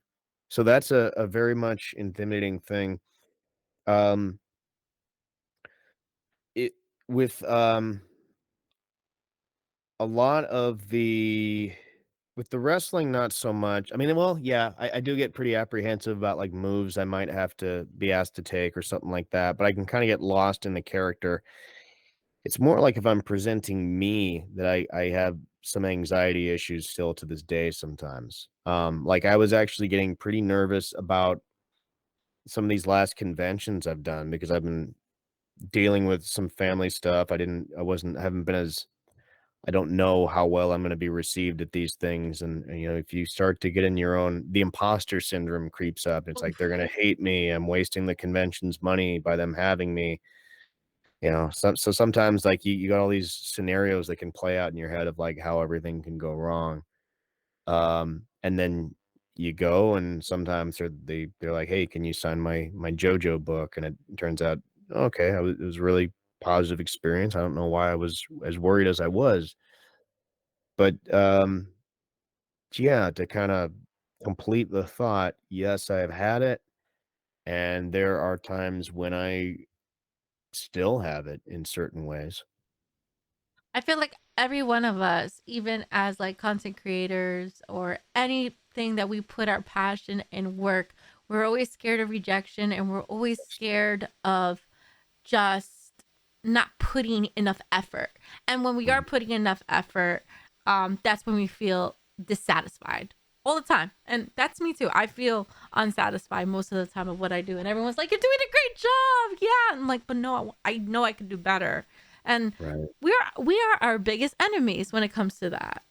Yeah. I mean, I know I am. Just the negative self-talk is something that if I'm being completely honest, I struggle with a lot. Um, so it's sometimes you get in a groove and then sometimes you just start overthinking things. CBD helps. But I'm straight Yeah. edge, but I have nothing against that. Zach Google says, imagine you were signing someone's death note. No, thank you. I actually there have been times where somebody brought a book to my table and I'm like, "Is that a Death Note?" They're like, "No, no, this is a manga of such and such." I'm like, "Okay, that I'll sign, but I mean, I don't want to get too superstitious, but like, why take the chance?" Exactly. Oh So, man. and I've also like I wasn't in Death Note, so why would they want me to sign that? I usually preface that when they bring something, like if it's not something I'm in or I wasn't the character depicted on the art, like I bring some 8 by 10s of people I voiced, but I can remember I was doing a convention in South Dakota and somebody wanted me to sign this beautiful, like, metallic art of, like, Kid Buu from Dragon Ball Z, what? and I said, "Hey, you realize I don't voice that character, right?" And he's like, "Yeah, but we don't get a lot of people, even though you've been on Dragon Balls, and when am I gonna meet, like, say, Josh Martin?" I was like, "Alright, if you're comfortable with that, I just want to, want you to know I'm not just wanna be honest Yeah, and sometimes upfront." people do that. They sometimes get a show, and if they can't find a character, they get it, and then they get every cast member of the show to sign it. That's what they do, like in Broadway or something. Yeah, I just signed a beautiful one of Gundam Iron-Blooded Orphans while I was in New Jersey, and this kid had really gotten around to a lot of different events because so many signatures, like, just he got just about everybody who played a principal part, so That's I was happy to sign that amazing. one. Are Yeah. you getting tired? No, no, excuse me, I just my eye got itchy for It's some reason. okay. It's 6:30 your time right now. Okay. Hello, Zeno. Welcome. There's people in South Dakota, someone asked. Are there people in South Dakota? Yeah, yeah. Apparently. Yeah, the convention I appeared at there was called SuperCon, like Sioux Falls, so that was Little a fun cake one. They is had me just do having all stand-up these at that questions. one too. We have another question. Do you think there is an actor for every role or a role for every actor? With this AI, do you think there will be a resurrection of past actors? Ooh, yikes. That's already happening. Some of the Star Wars movies are a really good example in the way, like, they were able to recreate Carrie Fisher and, how they brought back, Tarkin in Rogue One. Um, Still never seen that one. it's good. I think you'd like it if you like Star Wars. I love Star Wars. I'm actually playing Star Wars Lego Sega. Nice. So, yeah, Video and I game. think that's what a lot of us are. It's ironic because I think a lot of actors really like the idea of immortalizing themselves in some way. There's a part of the footage of me will be here after I'm not, but the idea of them being able to put you in scenarios that you didn't agree to is very troubling.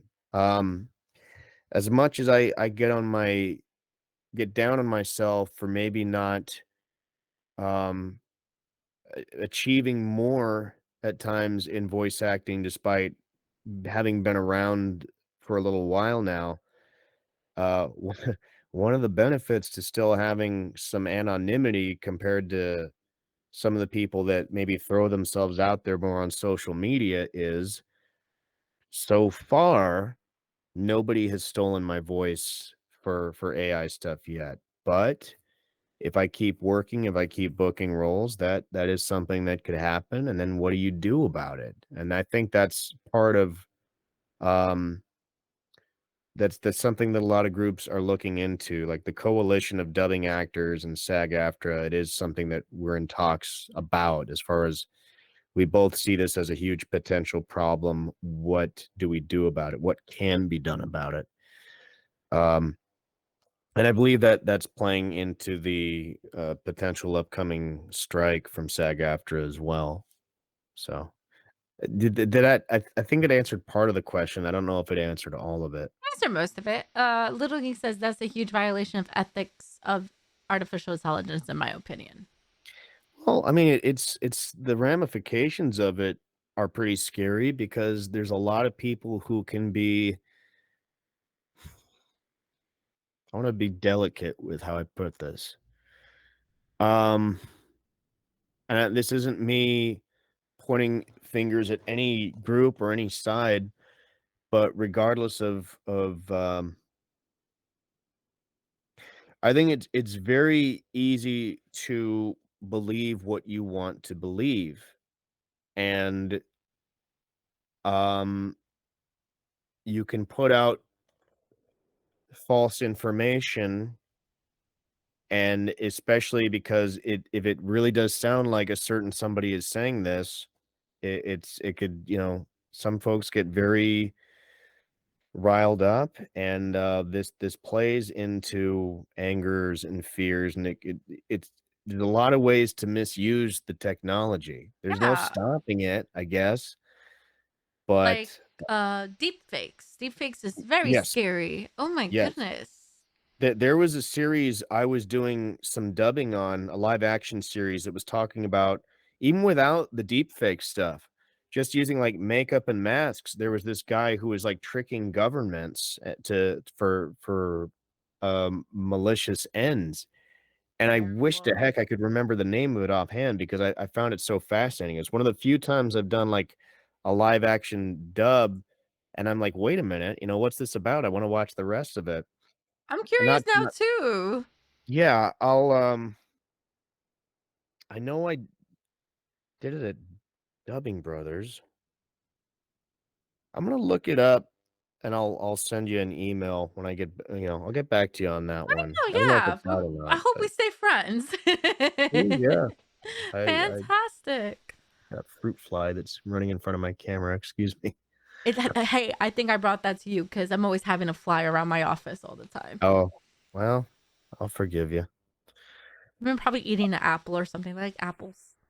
Yeah. You know what's kinda ironic to me is, um, one of my guilty pleasures humor-wise are these things called YouTube poops.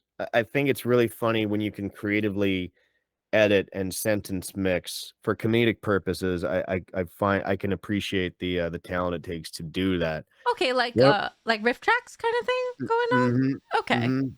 Or, like, are you a South Park fan at all? No.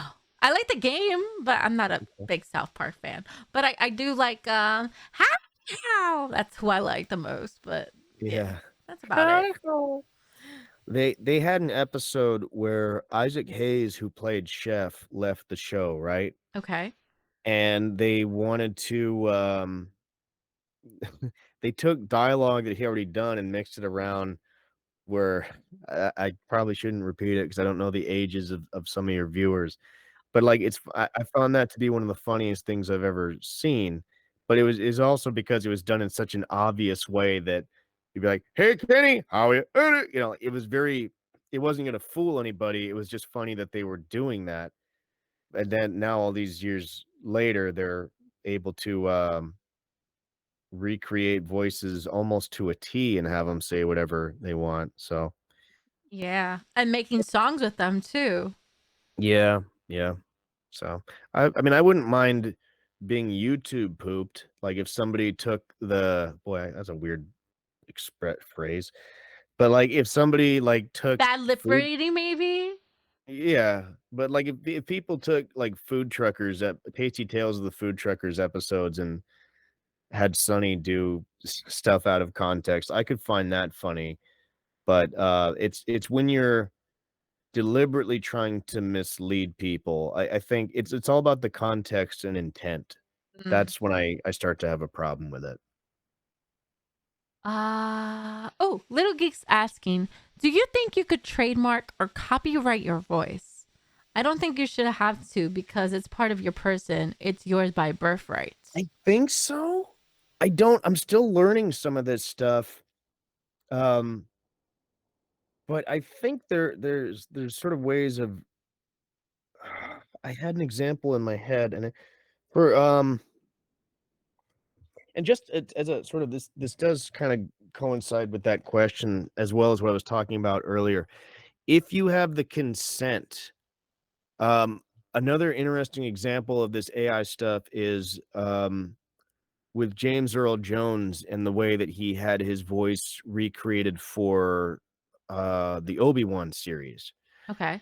That was a case where they do have an actor doing the lines, but he realizes he's not 15 anymore. He's not sure how long he'll still be with us on planet Earth, but he'd like with their permission or his permission, they did it to where they can recreate his voice so they can continue to have that character sound that way for many years to come. That's something, that's different because again, everybody's on the same page Yeah, and there's in agreement about consent. it. That's Yes. important. Yes. Consent and context are always key. Oh, I Absolutely. wish key was spelled with a C, then you could do CCC. And communication. Oh, yeah, there you go. There you go. Context, communication, and consent. There That's you a go. good The one. 3 C's. Trademark it, Mhm. buddy. Yeah, maybe. Zach says, yeah, bringing back the dead is not something I would do because they have passed on. And I see that as a moving on and appreciating what they accomplished in life when they're alive. I mean, even the genie in Aladdin wouldn't do that. No, because, That was one of his three provisos or whatever he called them. the wishes, like, you can't Mhm. wish to immortality, fall in I think love with you, I think was one. it was you can't fall in love, can't people bring people back from the The dead, dead. and Immortality, right? Live forever? maybe Now you're maybe going to make me want to watch Aladdin later. I know you can wish for that in Dragon Ball because that's the plot point of a couple of different arcs in that franchise, and But that's what's that's confusing me right now. but that's a So dragon. It's not a genie. you got a point. Oh, I you mean, can't the wish for more wishes. more wishes, yeah, that's what it was. So Aladdin could have been immortal? That would be weird. Yeah, but why would Genie?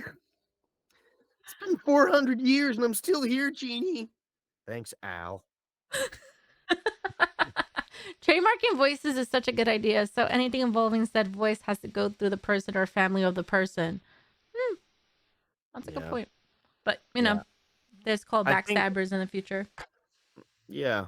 I mean, we'll see if there's a market for mine at some point, but it's bears looking into, sure. But I feel like it's not possible because the production owns that character. So, like, for example, if you are working for Nintendo, Mario, Mhm. for example, they have one person doing Mario. We're not going to talk about Chris Pratt, for example, but they have that main person that's Mario.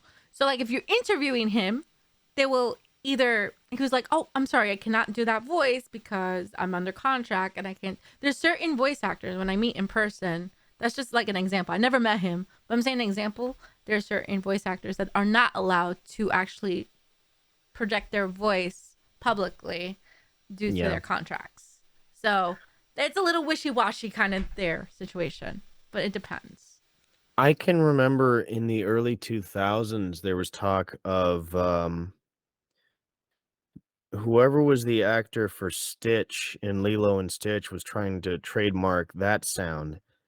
Hmm. And at the time, I remember thinking like, well, every voice actor's done what we call the bubble voice. Well, it's up here. So I don't think that one necessarily went through.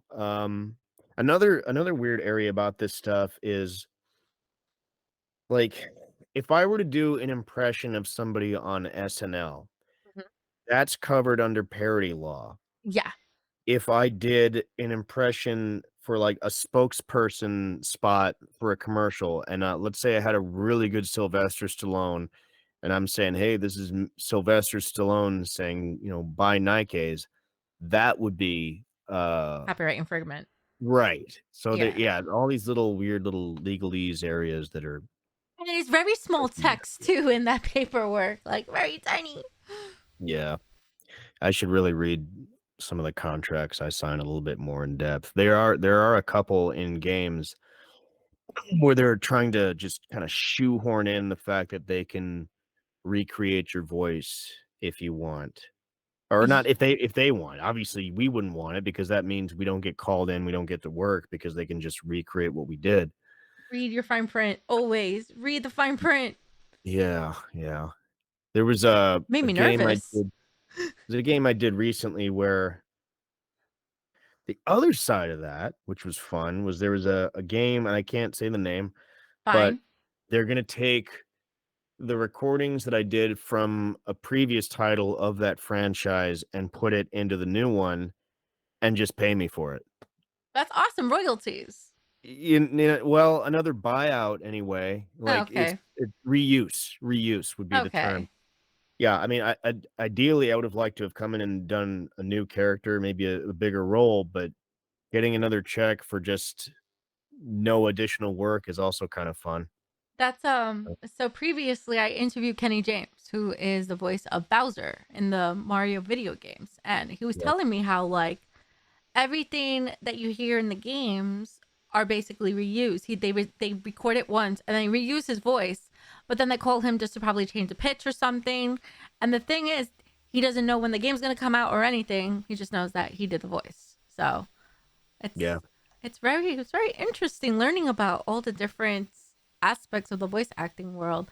Little Geese's idea, it will work. You can send me a few bucks, joking, get your vocal cords scanned and have them 3D printed. Then you can Oh, no. trademark and copyright them as a design and flame the direct sound of it. Shut up, little geek. Can I I ban mean, you? you joke, but 10, 20 years down the line, who knows? That might be That's a so there's creepy. there's stuff that I would have thought was complete hyperbole that's actually happening now today, and I don't think I would have ever imagined it. That's creepy though. 3D printed your vocal cords. I could see it Yeah. happening, but Like, sheesh. how could you you'd have to take them out first to I'll I take it think. out. Like literally, you know how like the lying graph thing? It's like the graph of your voice. Ah, So maybe okay. that's what he's talking about, like a graph of the voice. I don't know. Maybe actual vocal cords. What? This isn't the Little Mermaid. Don't be like Ursula. Don't be stealing my thing. Oh, ultrasound. It'll be an ultrasound. He says. Mhm. I Interesting. thought Pratt did okay. I know that's a controversial thing, and I probably shouldn't say that because of the whole celebrities taking roles from voice actors thing, but credit where it's due. Um. It was Um. I wasn't disappointed. I wanted to be more disappointed, but I actually enjoyed the movie a lot. yeah, it was very charming and colorful. It was a kids movie. That's basically it. I was really surprised they sidelined Charlie Day's Luigi as much as they did. I mean, he's such a heavy hitter with comedic performances. Charlie I Day thought did a good job as Luigi. he did, and that's the thing. I I wanted was to hear shocked. more of it. I I wanted wanted to him hear more more of him as too. Luigi. I could totally see him. He wants to do a haunted Luigi's Mansion movie thing. If they do it, I'm for it. He did a They great job. teased that. They teased that a little bit in the movie with him having the flashlight and going, Yeah. Mario! So, Yeah, exactly. yeah. I wasn't a big fan of Donkey Kong. Seth It Rogen. Why? I've seen it in theaters twice, Okay. and the Seth Rogen laugh got a pop each time. It got the laugh from the audience. So It did there's sound like a little bit from the Donkey Kong cartoon that was pretty cringe, but not really. I don't really have a lot of notes. I would have Yeah. loved to have been in it, but there's a lot of stuff I'd have loved to have been in. So Where that's do you see yourself in the next 20 years? oof. You went oof. God bless it if I make it that long. Hey, I thought you were 28, so Thank you. you're Yeah. welcome. I'm 31. Well, I can't see you right now because of the way we have this set up, but I don't. When I saw you on the little screen earlier, I would have thought 20s. Appreciate it. Thank you. But yeah, you look 28. Thank you. I have a couple of tricks. I don't know, just a lot of vitamins, exercising, and I try not to do anything too vicey, damagey to myself. aside Well, from the wrestling and occasionally a you should make drink like here. a book or a serum of like telling your secrets. Maybe that'd be a way to make some money. Very nice hair. Um, with to answer the question, Okay, make it 10 years. Happy? um, if I don't get injured or anything, I could still see myself wrestling here and there, just working a style that isn't too crazy. Um, I will confess that a part of me has been debating here and there ho how to put this? With entertainment, I've been debating, is there maybe another path I should at least include in the portfolio, And because of the what way that things can be so unreliable at times. and what path is this? I don't know. Oh, That's the okay. thing, is I don't Okay. know what else I would I mean, there's other things I could do, and I would make money more consistently, but as far as enjoying it and enjoying quality of life while I'm here, I don't really know. But there are times I get pretty frustrated with this stuff. Um, Yeah. Doing the actual work, love it.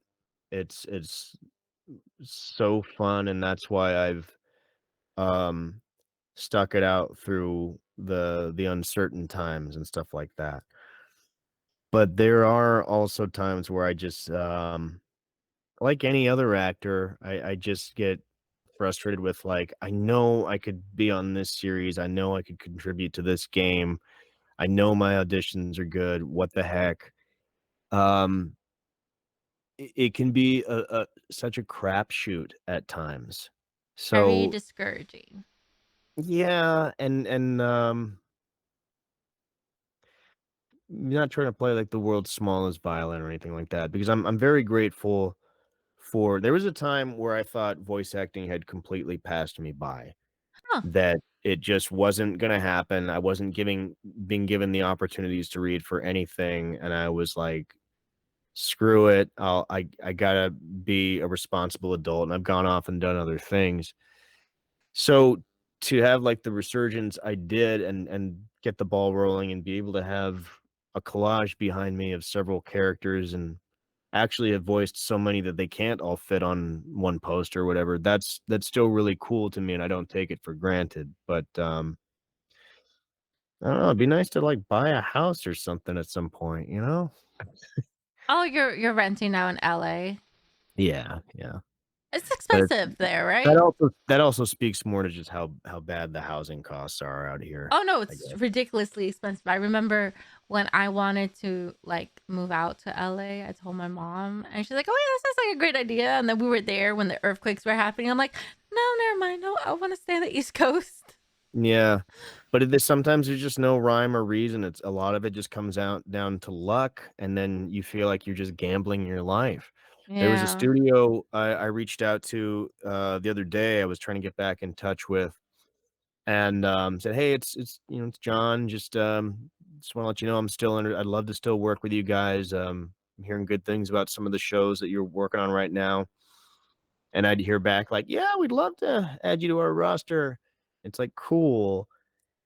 You said that last year?"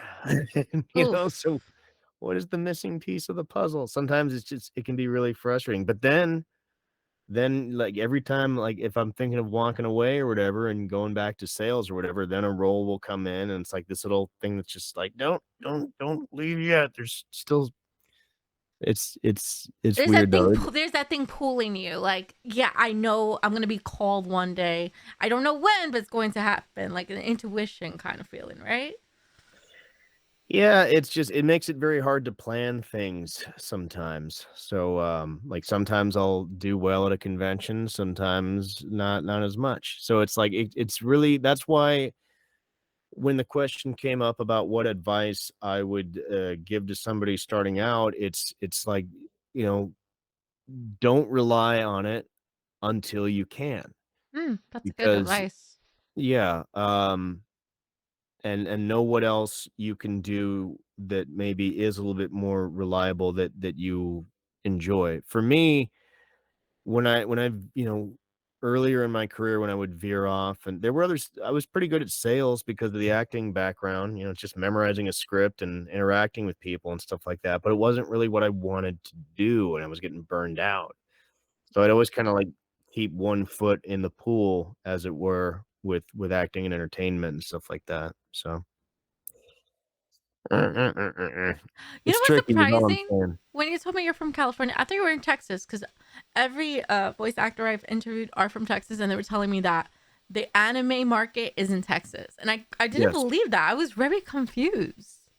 Because it's really just one company now that has the rights to most of the shows, I Oh, okay. in that it's Crunchyroll, and that's another thing that has made me weighing my options lately. There are a number of shows I've done for them. They started getting so many. When I first started out, you had to live in Texas to work with them. You had Okay. to. There was too many deadlines to meet, and it was too risky if somebody moved to another state, and what if they weren't available and they couldn't record this in time. So that's ultimately why I didn't have the run with them that I did, because for better or for worse, I didn't make the move out there at that time, and I know that cheesed some people off that were really gunning for me. Um, but they grew and they grew and they grew, and they had so many shows and so much content they were putting out, they started outsourcing it to other companies like Bang Zoom, NYAV Post, Sound Cadence. But what happened is recently is since Sony acquired them, um, I mean, everybody was recording from home for a couple of years, and that also opened up a lot of opportunities to the people in Vegas. I know of one voice actor out there has been doing really well. And but in the last year or so, they've really decided to have the bulk of their contracts be exclusive to their talent in Texas. So for me, living in LA and kind of wanting to stay in California, that's limited opportunities for me, at least on the anime side of things. So, just a lot of stuff you have to contend with. That makes sense. By the way, do you know that 2 hours Yes. passed? What about Laura? I didn't say anything about Laura. I said, did you know that 2 hours passed? Oh, 2 hours passed. I thought you said Laura Platt. I was like, who's? I don't know who that is. Oh yeah, right about seven Yeah, over here. yeah. I told you. I told you. It goes fast and it's super laid back and chill. Lo and behold. I'm not kicking you out Well, or anything. I'm just letting you know that we hit the home run. how about that? Yeah, and we Well, talked a if lot. there were any other questions, I'm happy to answer them, or if they had any other voices they wanted me to do or anything like that. Well, you want to do a 30-minute stand-up improv for us? No, I don't know about that. I'm But kidding. if there I'm were kidding. lines they wanted to hear that I've done or something like that, I'm in a good enough mood to do that. I was totally kidding about that. I see. I could be a comedian too without knowing. Good job. Zach said, "Who is Laura?" I don't know who Zora's is. Oh, Little Geek is asking, "Did you enjoy yourself?" Tonight on this? Yeah, Yeah, this was very pleasant. I appreciate that. I love that. I love the feedback. I'm working on surveys to email everybody that I interview to see what I could change up and if my questions are a little too redundant or maybe a little too open-minded. But no, I love the Could positive use some feedback. more catering, but other than that, Catering. yeah. I have if you see my screen, I have like a styrofoam taco, if that counts. Styrofoam taco. It's a Goodness. squishy. It's a fidget toy. Oh, okay. It's like one of those squishmallows. Not really. It's like a stress ball kind of thing. That's cool. Yeah. So I'm squeezing the taco. Anyway, that sounded wrong. Um Whoa. Good night, everybody. Zach says, have you ever used your voices in stand-up? Yeah. Yeah. A big part of my act was doing impressions. I used to have I had this bit where it was like I would hire people with messed up voices to work on a sex line. So you hear like Chris Rock talking dirty to people and Oh uh my. Gilbert Gottfried and God, I haven't done that bit in so long. I used to have this one about Sharon Osbourne and how mean she was to kids on America's Got Talent, but like she was so proper and British, she could get away with saying just about anything. Sometimes if depending on how the mood or the energy was, I would just ask like if they, it was almost like an improv show where like, call out a celebrity, call out a scenario. So you'd be like Andre the Giant at the post office or something.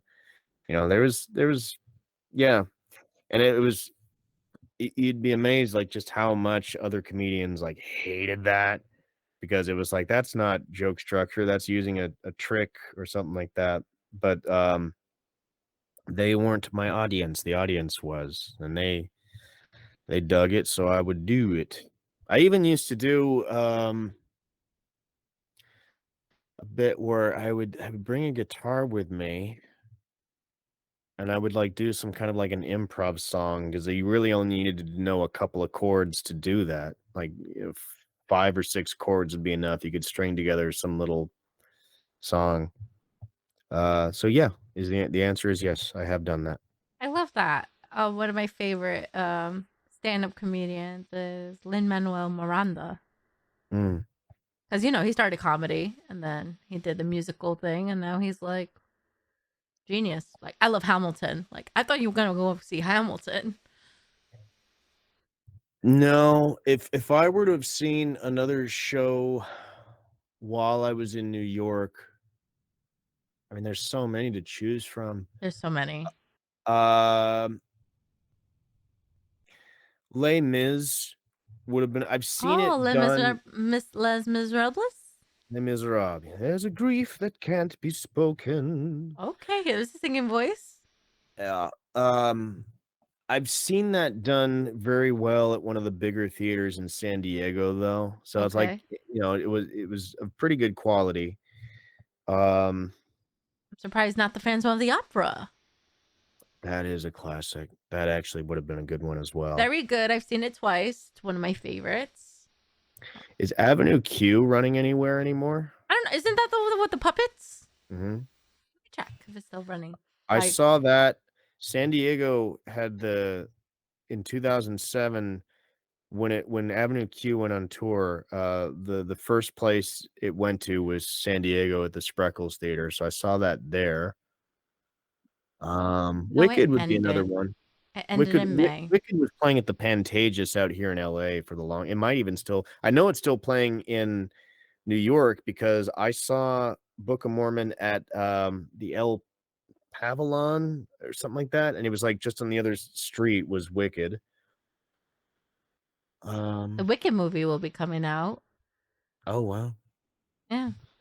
Ariana Grande plays the Good Witch.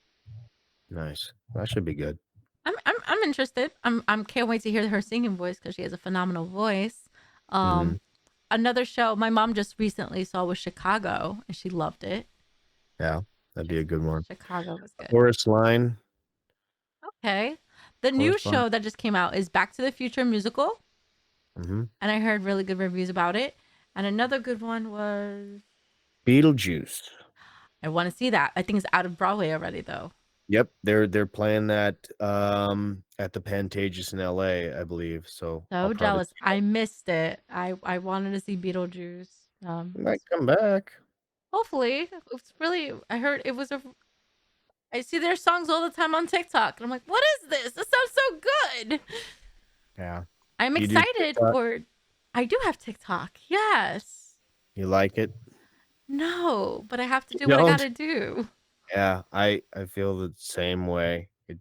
You know what it is? It's not just me being the old man in the room. It feels like every year there's another app that you need to be on or something.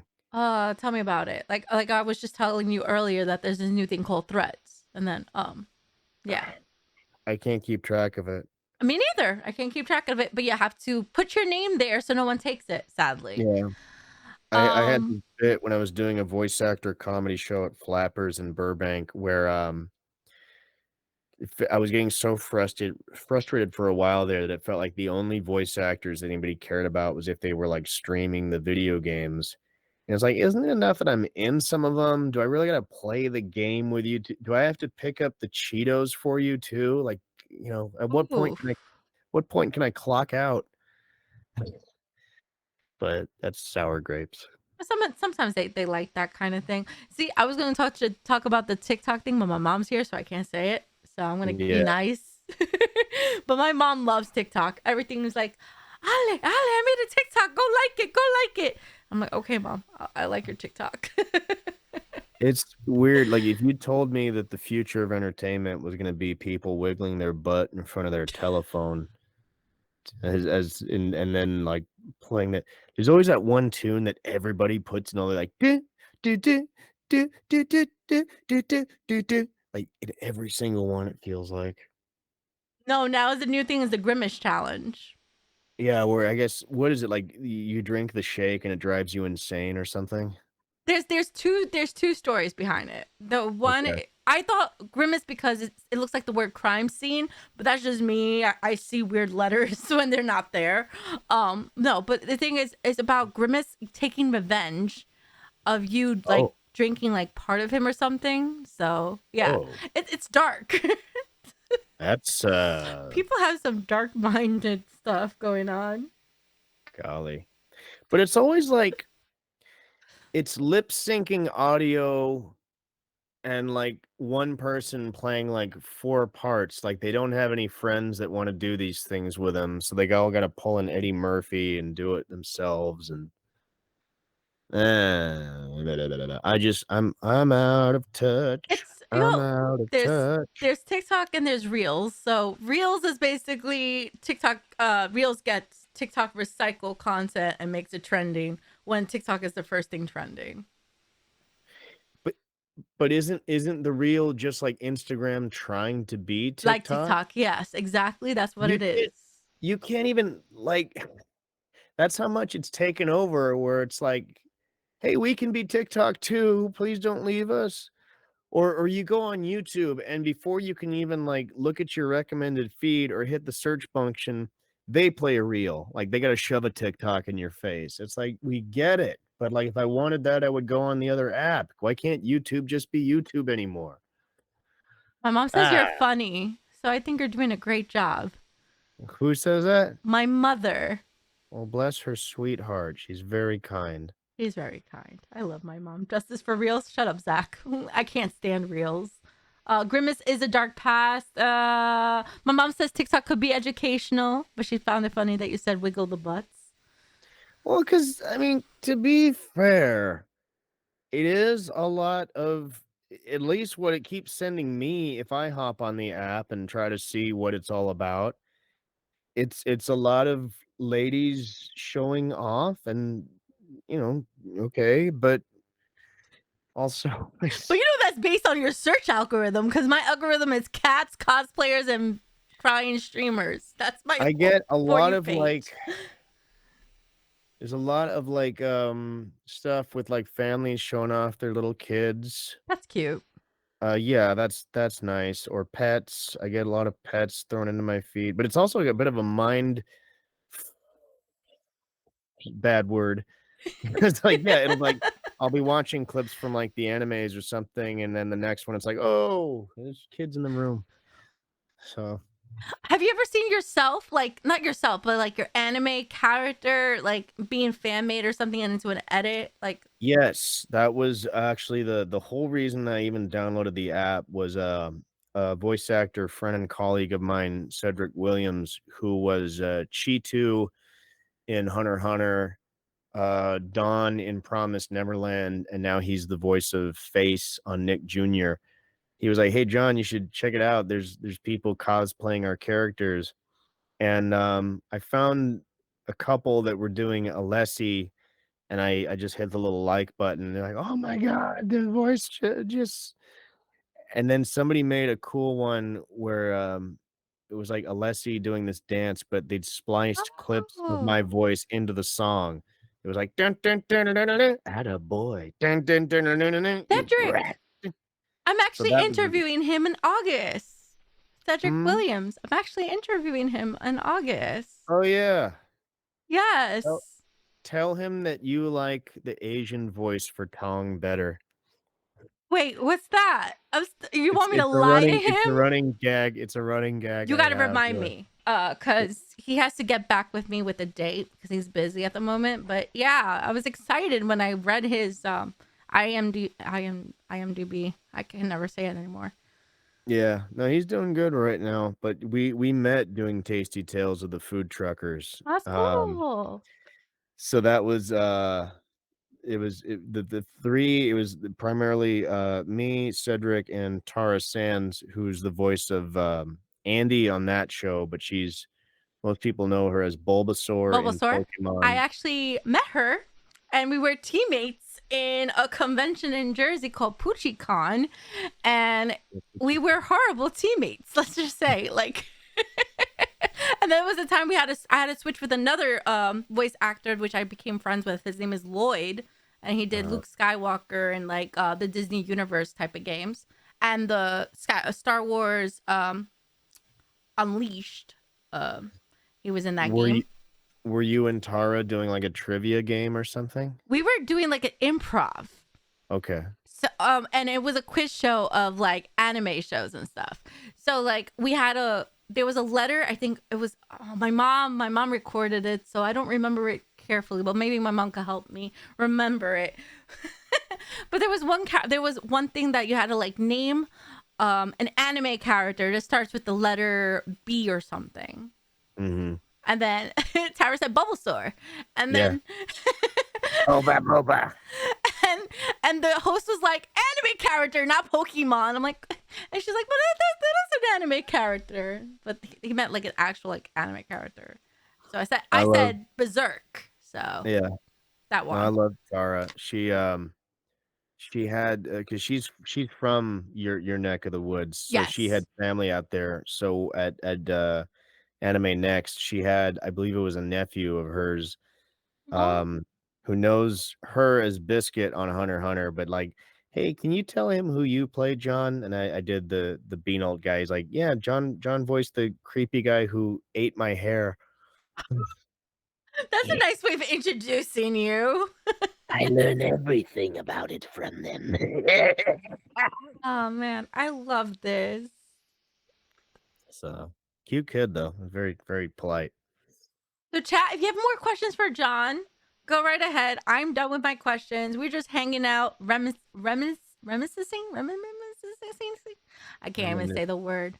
Reminiscing. I like malfunction. Ramesses Not from the Book of Moses. not Ramesses, like reminiscing. I Reminiscing. There we know, go. That's the I term. know. I'm just trying to be funny. Every time you put the hat, you remind me of a Resident Evil character. I don't know why. I think it looks like there was a dude in Street Fighter, but I got it because of the red blood cells. I thought that would be fun for people at the conventions. I've also got the glasses that Alessi wears in JoJo, Okay. and I don't know if any of your fans watch Kuroko's basketball, but I play Miyagi, and I've got his jersey because I thought that would be fun to get I and love have. that. I love showing that. Does the people in the conventions actually like I know they let you like sign their stuff, but do they actually like give you gifts and stuff? Um, He's laughing.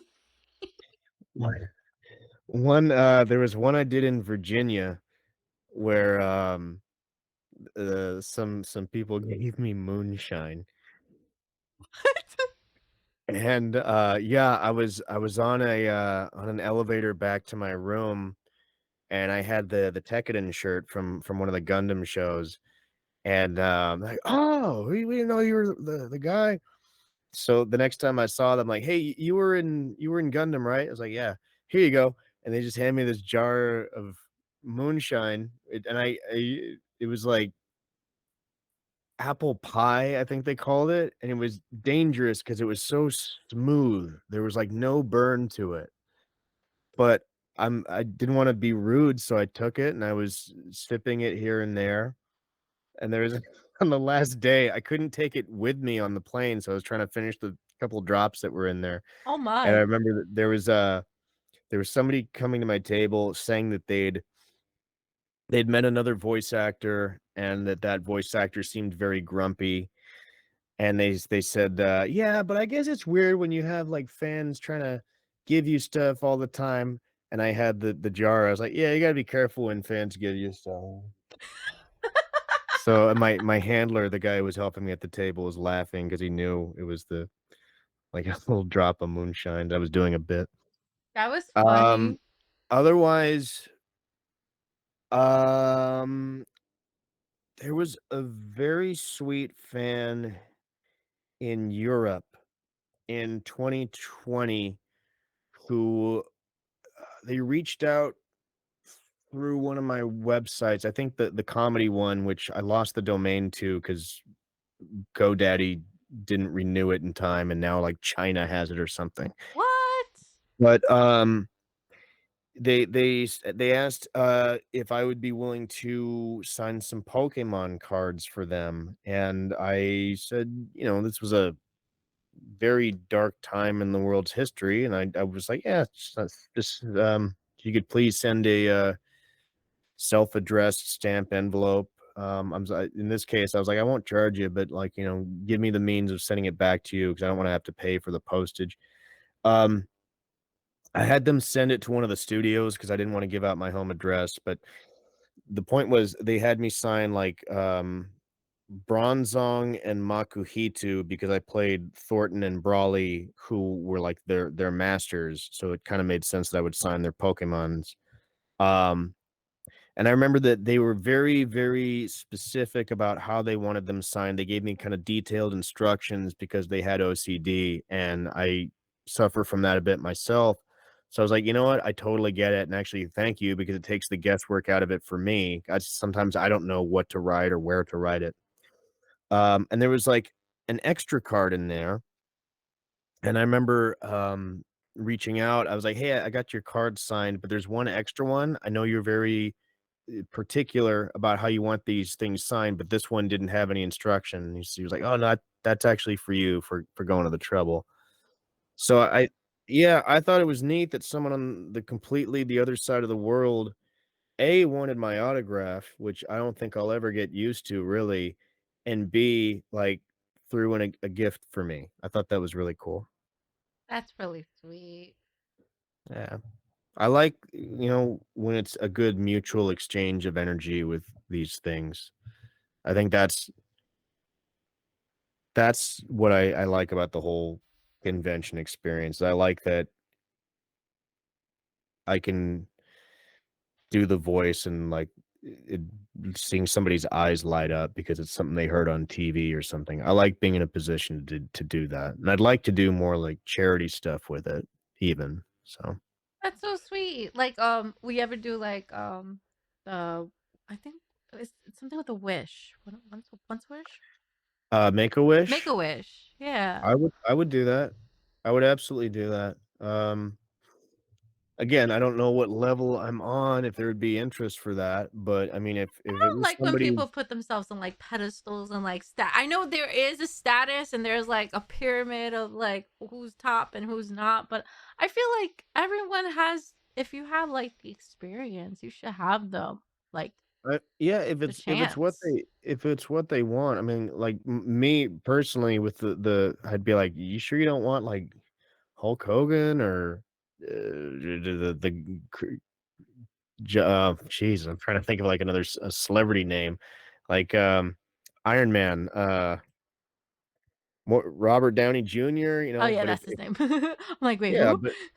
but if they wanted if they like Tasty Tales of the food truck or something, I'm like, F yeah, I would do that for them if, I I might have to check out the show because, like I said, you're in a lot of episodes. it's on Kidoodle TV, which if you have like a Roku TV, you can download that and then watch it on there. Otherwise, Don't have Roku. I do have YouTube. Is it on YouTube? you can see some clips on YouTube. Okay. It didn't quite have the it's kind of ironic. We recorded it back in 2017 with the intent of it being for the US market. And much like the characters in the show, it kind of did this world tour in other markets before it got picked up Oh, over here. We all thought we were hoping it would be like Nickelodeon or Netflix. I think they are in talks with Netflix USA about food truckers.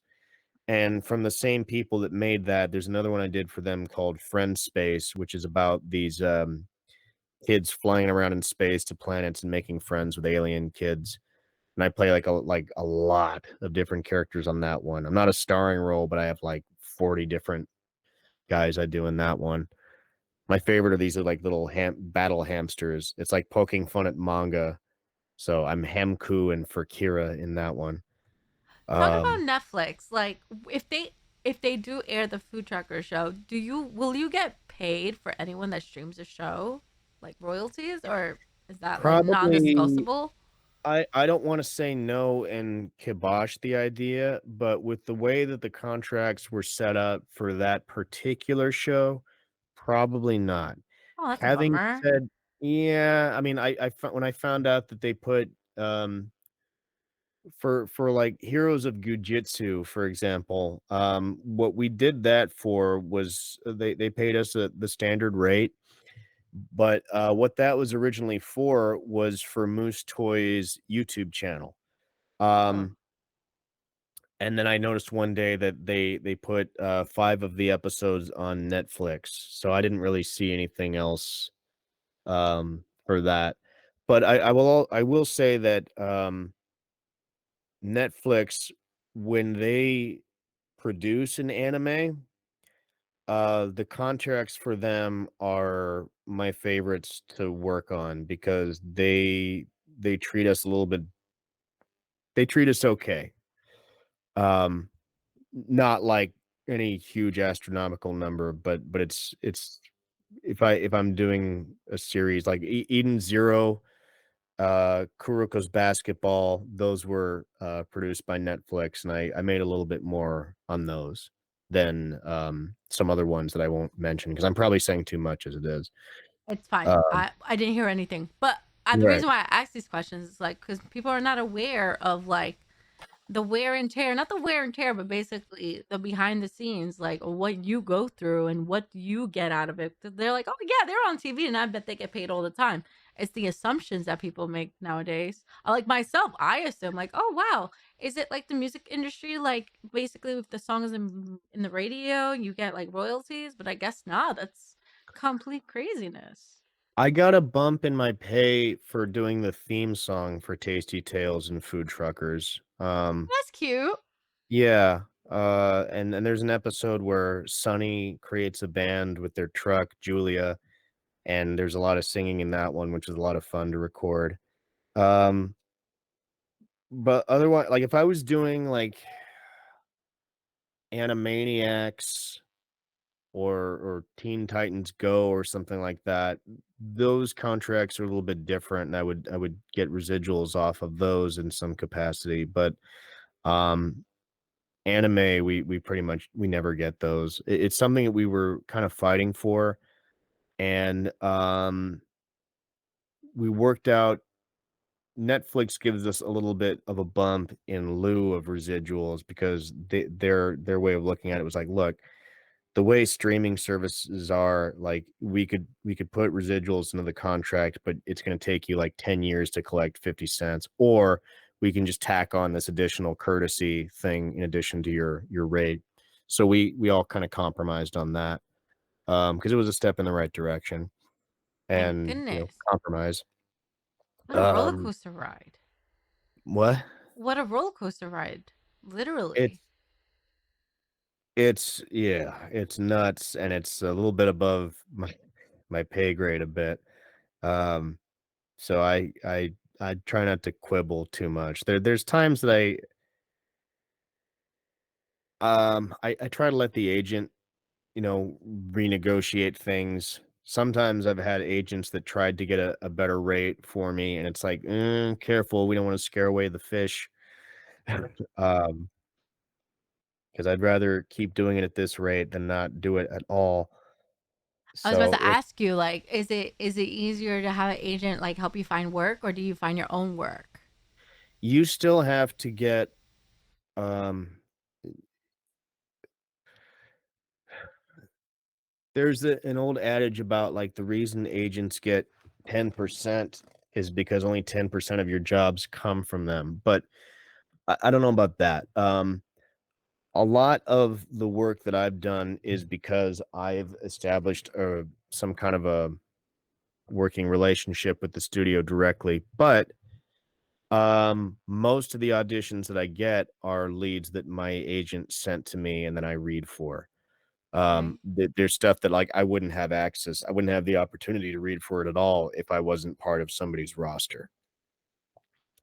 And for a time I had several. I was repped by a company in San Diego, a company in LA, a company in Georgia, and a company in Maryland. Whoa. Um, yeah, and I was actually getting some really good Netflix auditions from Jay Purvis out in Georgia, like Inside Job, which I love. I had the chance to read for that from my Georgia agent.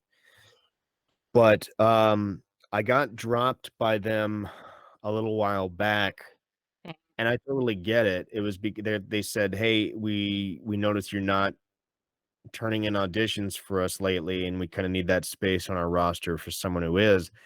I said, "I totally get it." What's been happening is that my LA agent has been getting a lot of the same leads, and because I live here and they're the major market, they get first dibs. So, and they said, "Oh, we Oh. understand." I said, "Yeah, if in a perfect world, I'd love it if you could still, if you have clients that book just off the demos, if you still want to host my demos and I could maybe get some work that way." But they're like, just, if you feel like coming back, just let us know. And I've been focusing more on stuff out here. So it's nice that was nobody likes being told, you're being broken up with or whatever, but that was a pretty amicable parting of ways compared to like another agency that I got let go from and I didn't find out from them. Like I went to What? log in. Yeah, I went to log into like lacasting.com and my password wasn't working. So I called them up and like, "Oh, you're not with this agency anymore. That's why. Like we still have all your pictures and your credits. We just have to change the thing."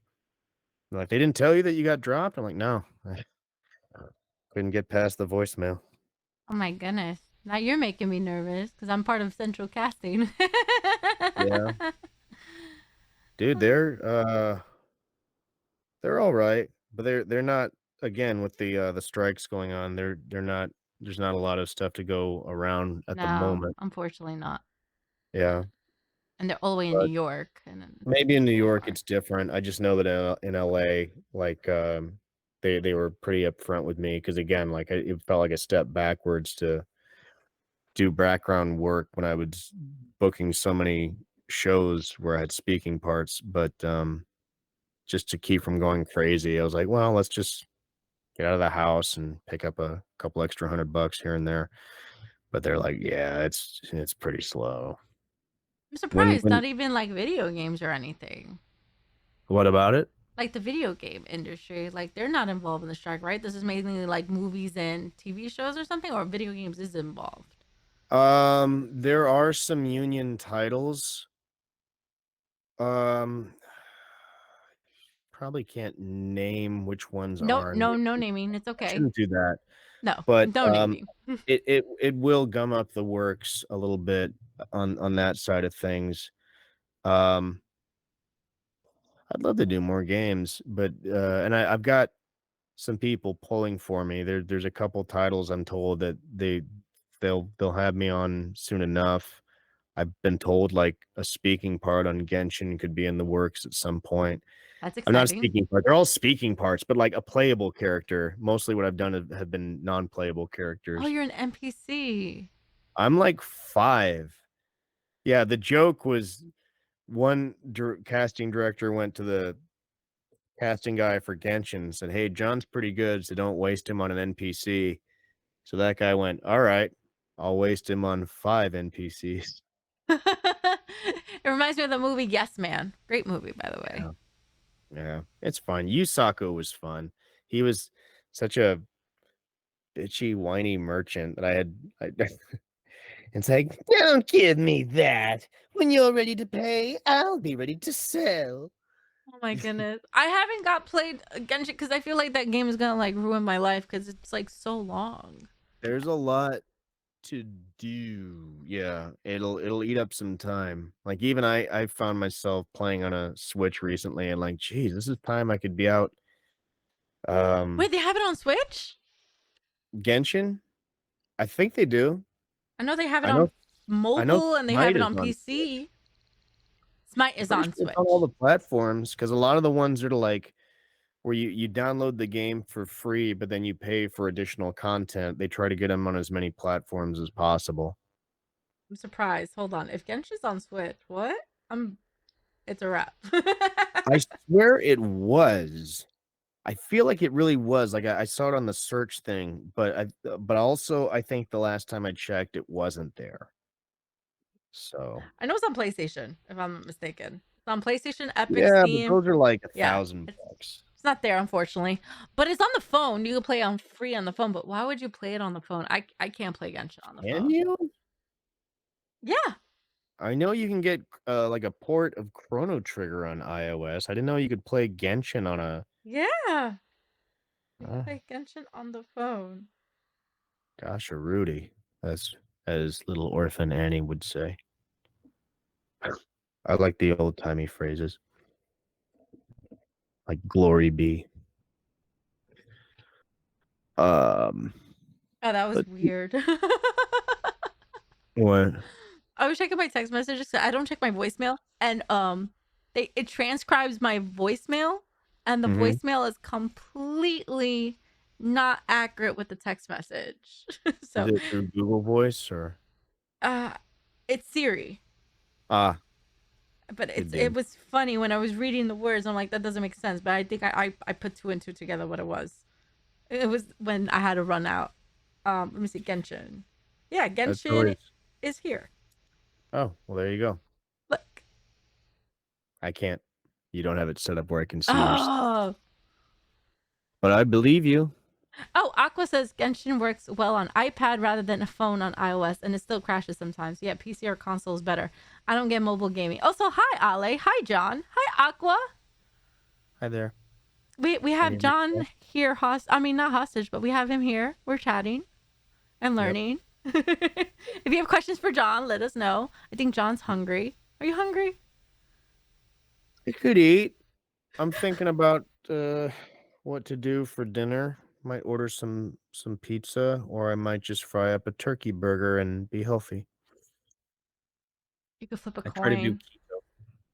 Or we could do a poll. My chat could do a poll and we could see which one they pick. Let's do that. All right, we're going to do a poll, everybody. Pizza or turkey burger? If you get pizza, you got to share with all of us. I don't know how that would. Okay. everyone's Rub it into the- everyone's from like Virginia, Pennsylvania. I'm in Jersey. We What have part like of Virginia? Zach 'Cause is from West Virginia. I think I flew into Stockade when I did NecoCon. When you come back to Jersey, though, I definitely want to like give you a handshake if you're, not a Sure. germaphobe. It's so crazy that I didn't see you at Anime Next, I but did not go to that convention, unfortunately. I always miss out on certain conventions. The convention I went to this year was PAX East. Last yeah. year, Anime NYC. I did media for Play NYC, which is an indie game thing in New York City. And then my wish was to go to PAX West in Seattle, but Mhm. that didn't work. And I was gonna go to TwitchCon in Vegas, but Vegas tickets are so expensive, so that's a no for me. Yeah. The only one I've done in that's not true. I did Sabacon in 2014. I wrestled at Level Up Expo back around February, March. The next one I've got is San Antonio in Texas. I'll be doing San Japan in September. Okay, I want to go to Japan. That sounds amazing. Oh, it's not literally Japan. They just it's Oh, in San Antonio, but they call it San Japan. Like, that's pretty creative. yeah. I apologize for Allergens Craft Services. Oh my goodness It's all gracious. right. It's all right. I mean, Postmates exists, but it's okay. Turkey if you want to be healthy, and pizza if you're a normal person. Eat whatever I'm you want to eat, my friend.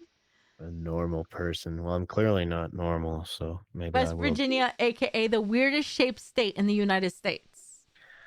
I actually lived out there when I was very young. Um, my dad made us move to the town we were in originally was called Stafford, and then we ended up in another town called Burke. Hmm. And I was only like 4 at the time, but I can kind of remember certain things. Like there was a barbecue place called The Pit in Stafford. Um, so yeah, I know the area a little bit. Now you're making me hungry. Oh my god, an Ali meetup group in Tokyo, Japan. I'm down. I want to go to Japan. That's in my bucket list. That is in my Bit bucket. of a flight.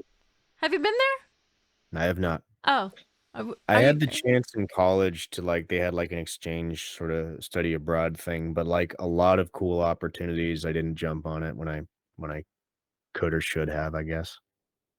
Here's Little Geek with another question. John, do you have any kind of memory book or something that you keep to reflect on your career? I know a lot of actors have their way of reviewing for posterity. What? Uh, Um, well, I'm definitely a pack rat. That's something I need to get better about. I have trouble letting go of stuff, but I do try to for a while there, I would try to get a little knick-knack or one piece of merchandise from everything I was in. Um, like I've got like some acoustic foam blocking it at the moment, but I have like a little miniature of a lessee. I have one of Miyagi from Kuroko's basketball. I did get a couple of the Gujitsus. Like, hang on a second. look, you're making him work, chat. So I have a couple of thrashes. Oh, that's That, cool. yeah. Normally it's this one's getting a little old, so it's the fluid, the goo inside him has gotten pretty hard. But I got somebody gave me Bad Axe as a birthday present one year because I really thought this was a pretty cool looking character. That is an interesting character. It reminds me of gargoyles, kind of thing. Yeah.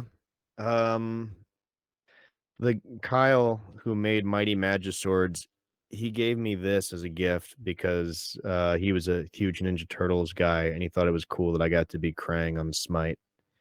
Oh, that's So amazing. it's like a Mad Ball, which is also a nostalgic thing from the 80s. Wow. Uh, Yeah. Aqua says, actually, John, I think most people appreciate things more as wiser adults. So you didn't miss out. You can just plan to do it now. Do what? I don't know. Maybe trip to Japan. That's what she said. Oh, I see. Yeah. I could do that. Yeah, maybe I wouldn't have appreciated it as much back then. I hear you can get beer out of vending machines and Wait, Aqua, you're from Japan, right? Is this why fancy. you're like insisting the Japan trip? Do you want to pay my ticket? I Right? can't even imagine how much. I was supposed to go to Australia last year, and that was Ooh, gonna be a 15-hour flight. goodness What? gracious. Yeah, I was getting pretty antsy about that. They ended up not their the venue they were using um said we needed to have like a they needed to have like a certain insurance policy, like a pup policy or something. So we ended up having to do just a virtual appearance like this is. I saw the flyer on Instagram that that's what you're doing.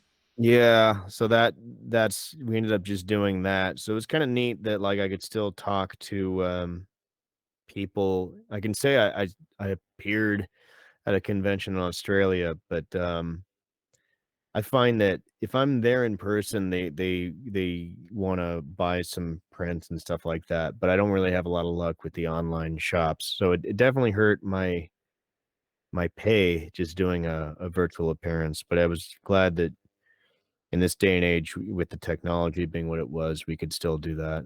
Like I did a couple of virtual ones in Europe as well, like Anime and Gaming Expo. I think I did a couple for them during the pandemic as well. So it's kind of blows my mind actually. I just love the fact that you have that privilege and advantage to like be in conventions and speak to people and showcase your voice. By the way, the chat says turkey burger.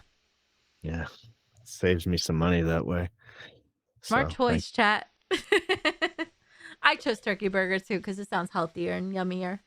It is. I'm always. It's pretty much. It's with me. It's always like chicken, turkey, or fish, because I'm trying to maintain a certain weight and look, and those are the healthiest options. I had a honey salmon for dinner. That sounds amazing. It So it was was like glazed with honey. glazed with honey with pilaf rice, and then I have a creme brulee in my fridge waiting for me. Right. So I used eat to, healthy and then finish unhealthy. yeah, yeah. It's like, yeah, I can have the beer because I had brown rice earlier or whatever. Oh, brown rice, yum. Aqua says, "Boo, chat's being boring tonight." Well, kinda. Pizza's better. With or Eh, without cheese? They're asking. eh. I mean, problem is there's nobody else in the house. So if I got a pizza, even if I just got like a little Caesars one for $6, like Oh, Little it's Caesars. dangerous when you have an entire pizza to yourself. Oh, that's funny. You said Little Caesars. One of my viewers work at Little Caesars. She's a manager. I'm not a pizza snob. I mean, I'll tell you this. I one of the other things I absolutely made sure I did while I was in New York was I did try the pizza. And what did you think of their pizza? It was great. I Really? I don't That's know your if it's reaction? worth It was getting great. in fights with people about it, but it was good.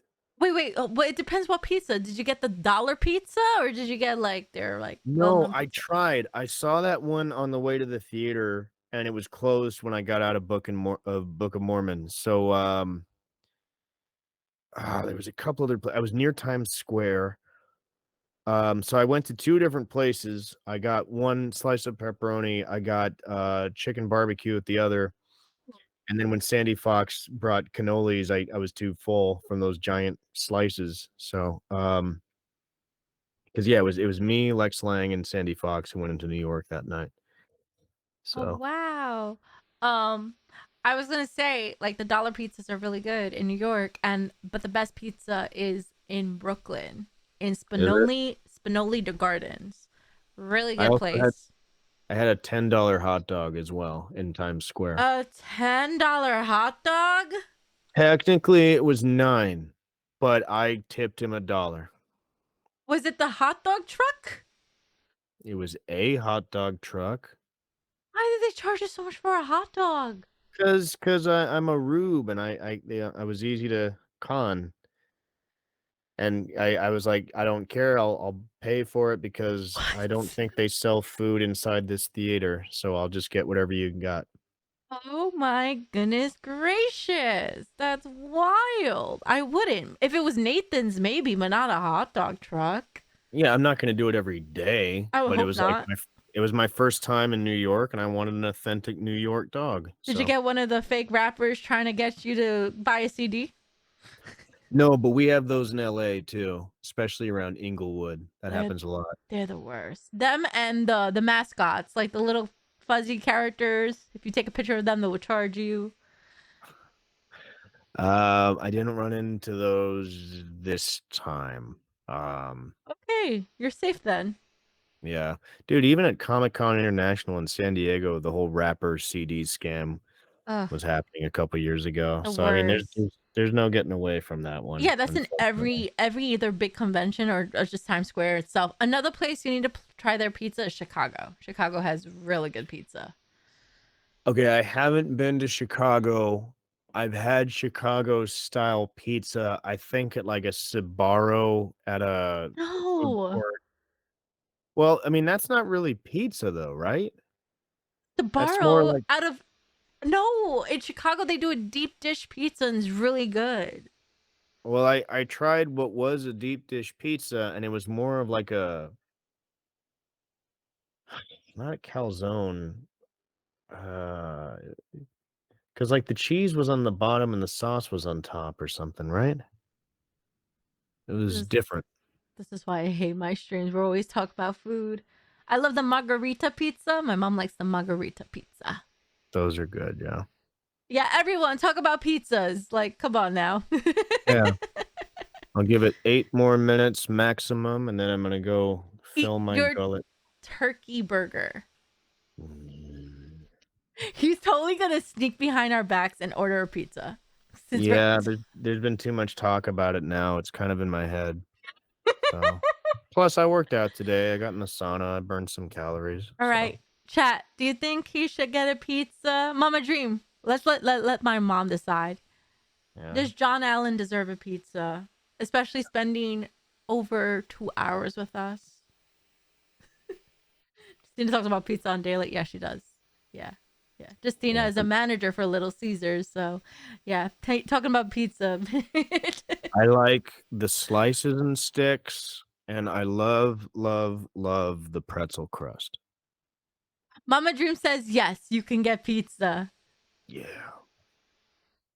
But only Little Caesars. Nothing else. Only Little Anything else is too Caesars. good for you.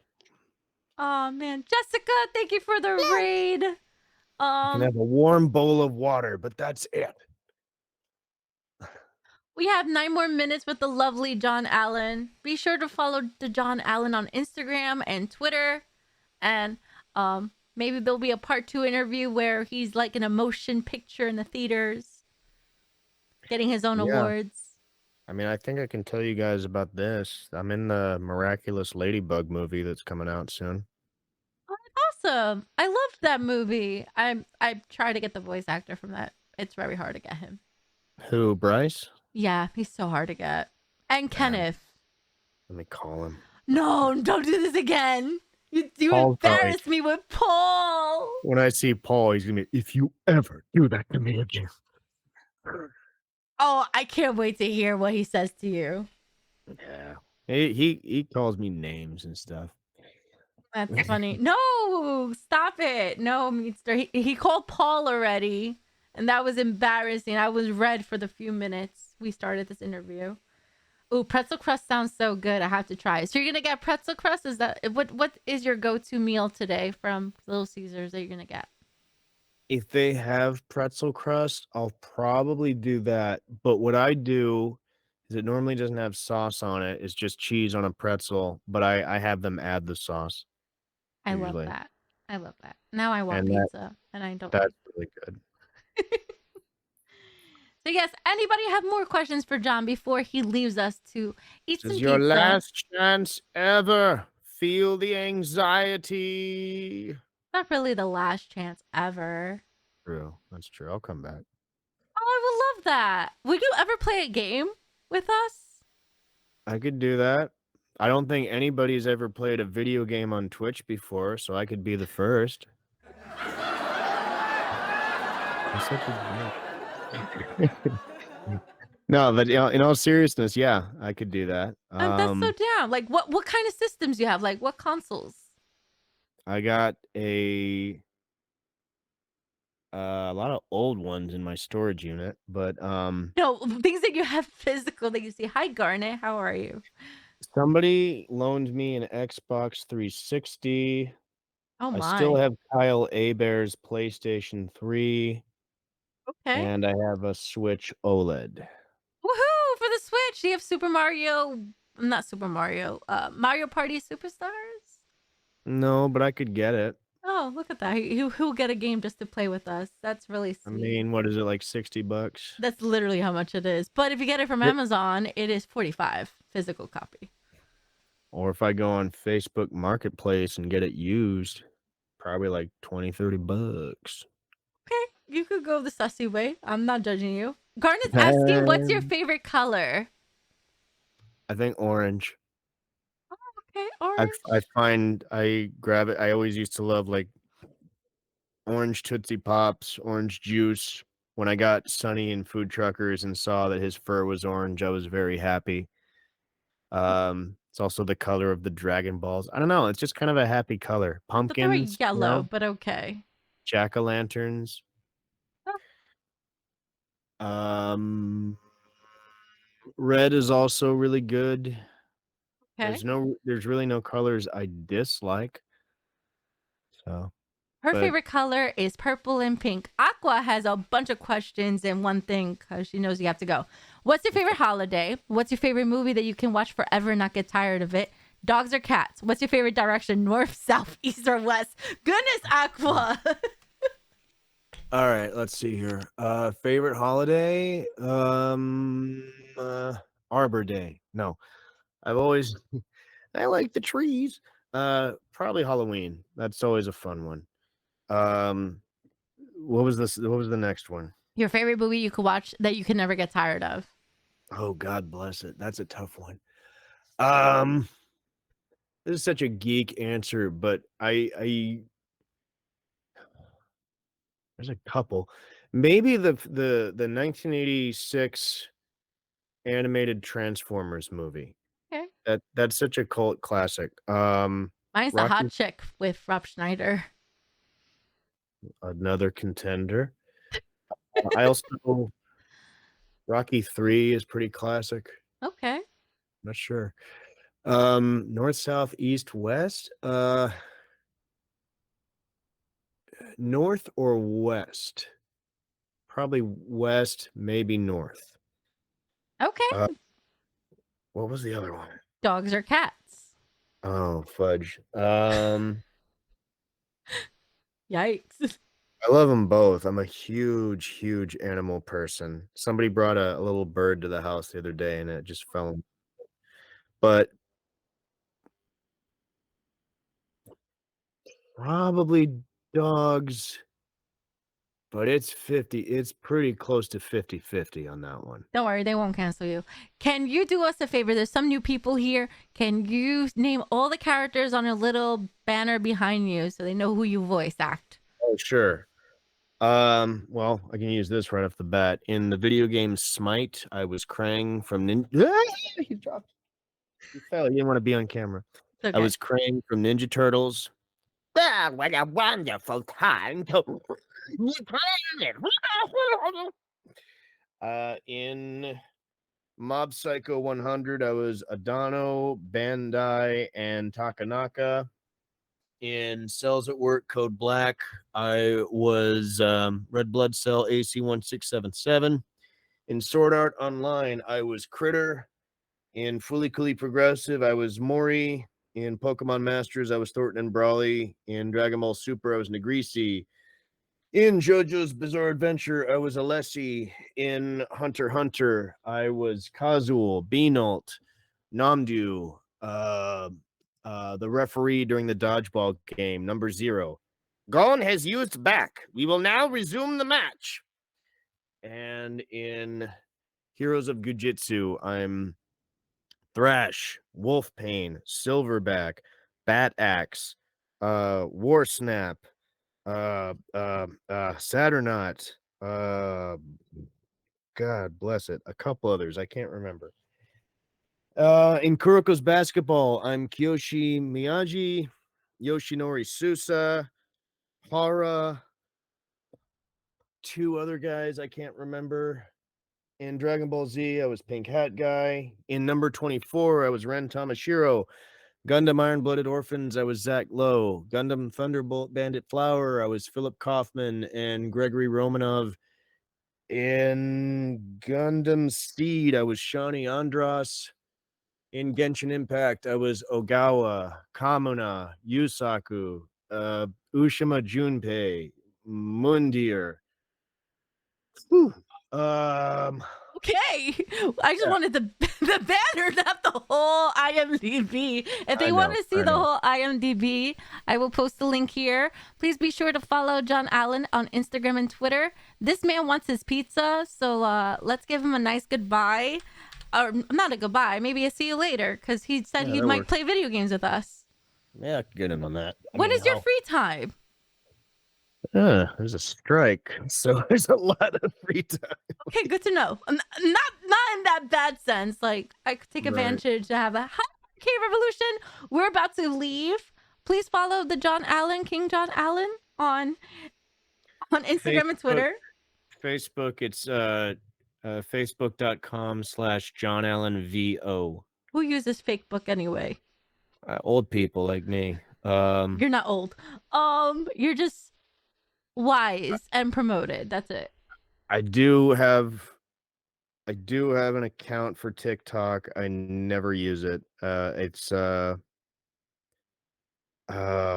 is the? Hang on a sec. He doesn't even know his TikTok. I don't. Jon Allen VO, same as the Facebook one. Jon Allen Reload VO. I can't. VO, like Jon Allen voiceover. There we go. I'm your 80th follower. Ain't no post. Wow. Nope. I mean, I'm on there, but I'm lazy. Lazy. Well, when I send you this, you probably could trim this down and make it into like little videos if you want. I just may. You use Facebook? I use Facebook. Oh my gosh. Aqua, leave him alone. How do you feel when they hire celebrities instead of professional voice actors for roles as marketing tactic?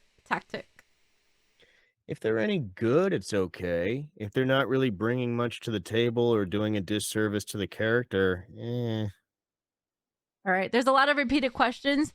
Be sure to check out the VOD. It will be posted later tonight. I'll be emailing you this as soon as I finish. Okay.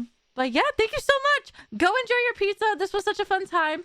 I have your email. I have your Instagram. And I'll let you know when game night is. It will be either their Jackbox or maybe, if you know Jackbox. Jackbox could be fun, yeah. We could do Jackbox and have you in the voice chat. Alrighty. Thank you so much. This was so fun. Thank you for having me. I appreciate it. It was a pleasure. Bye-bye now. Till next time. Bye.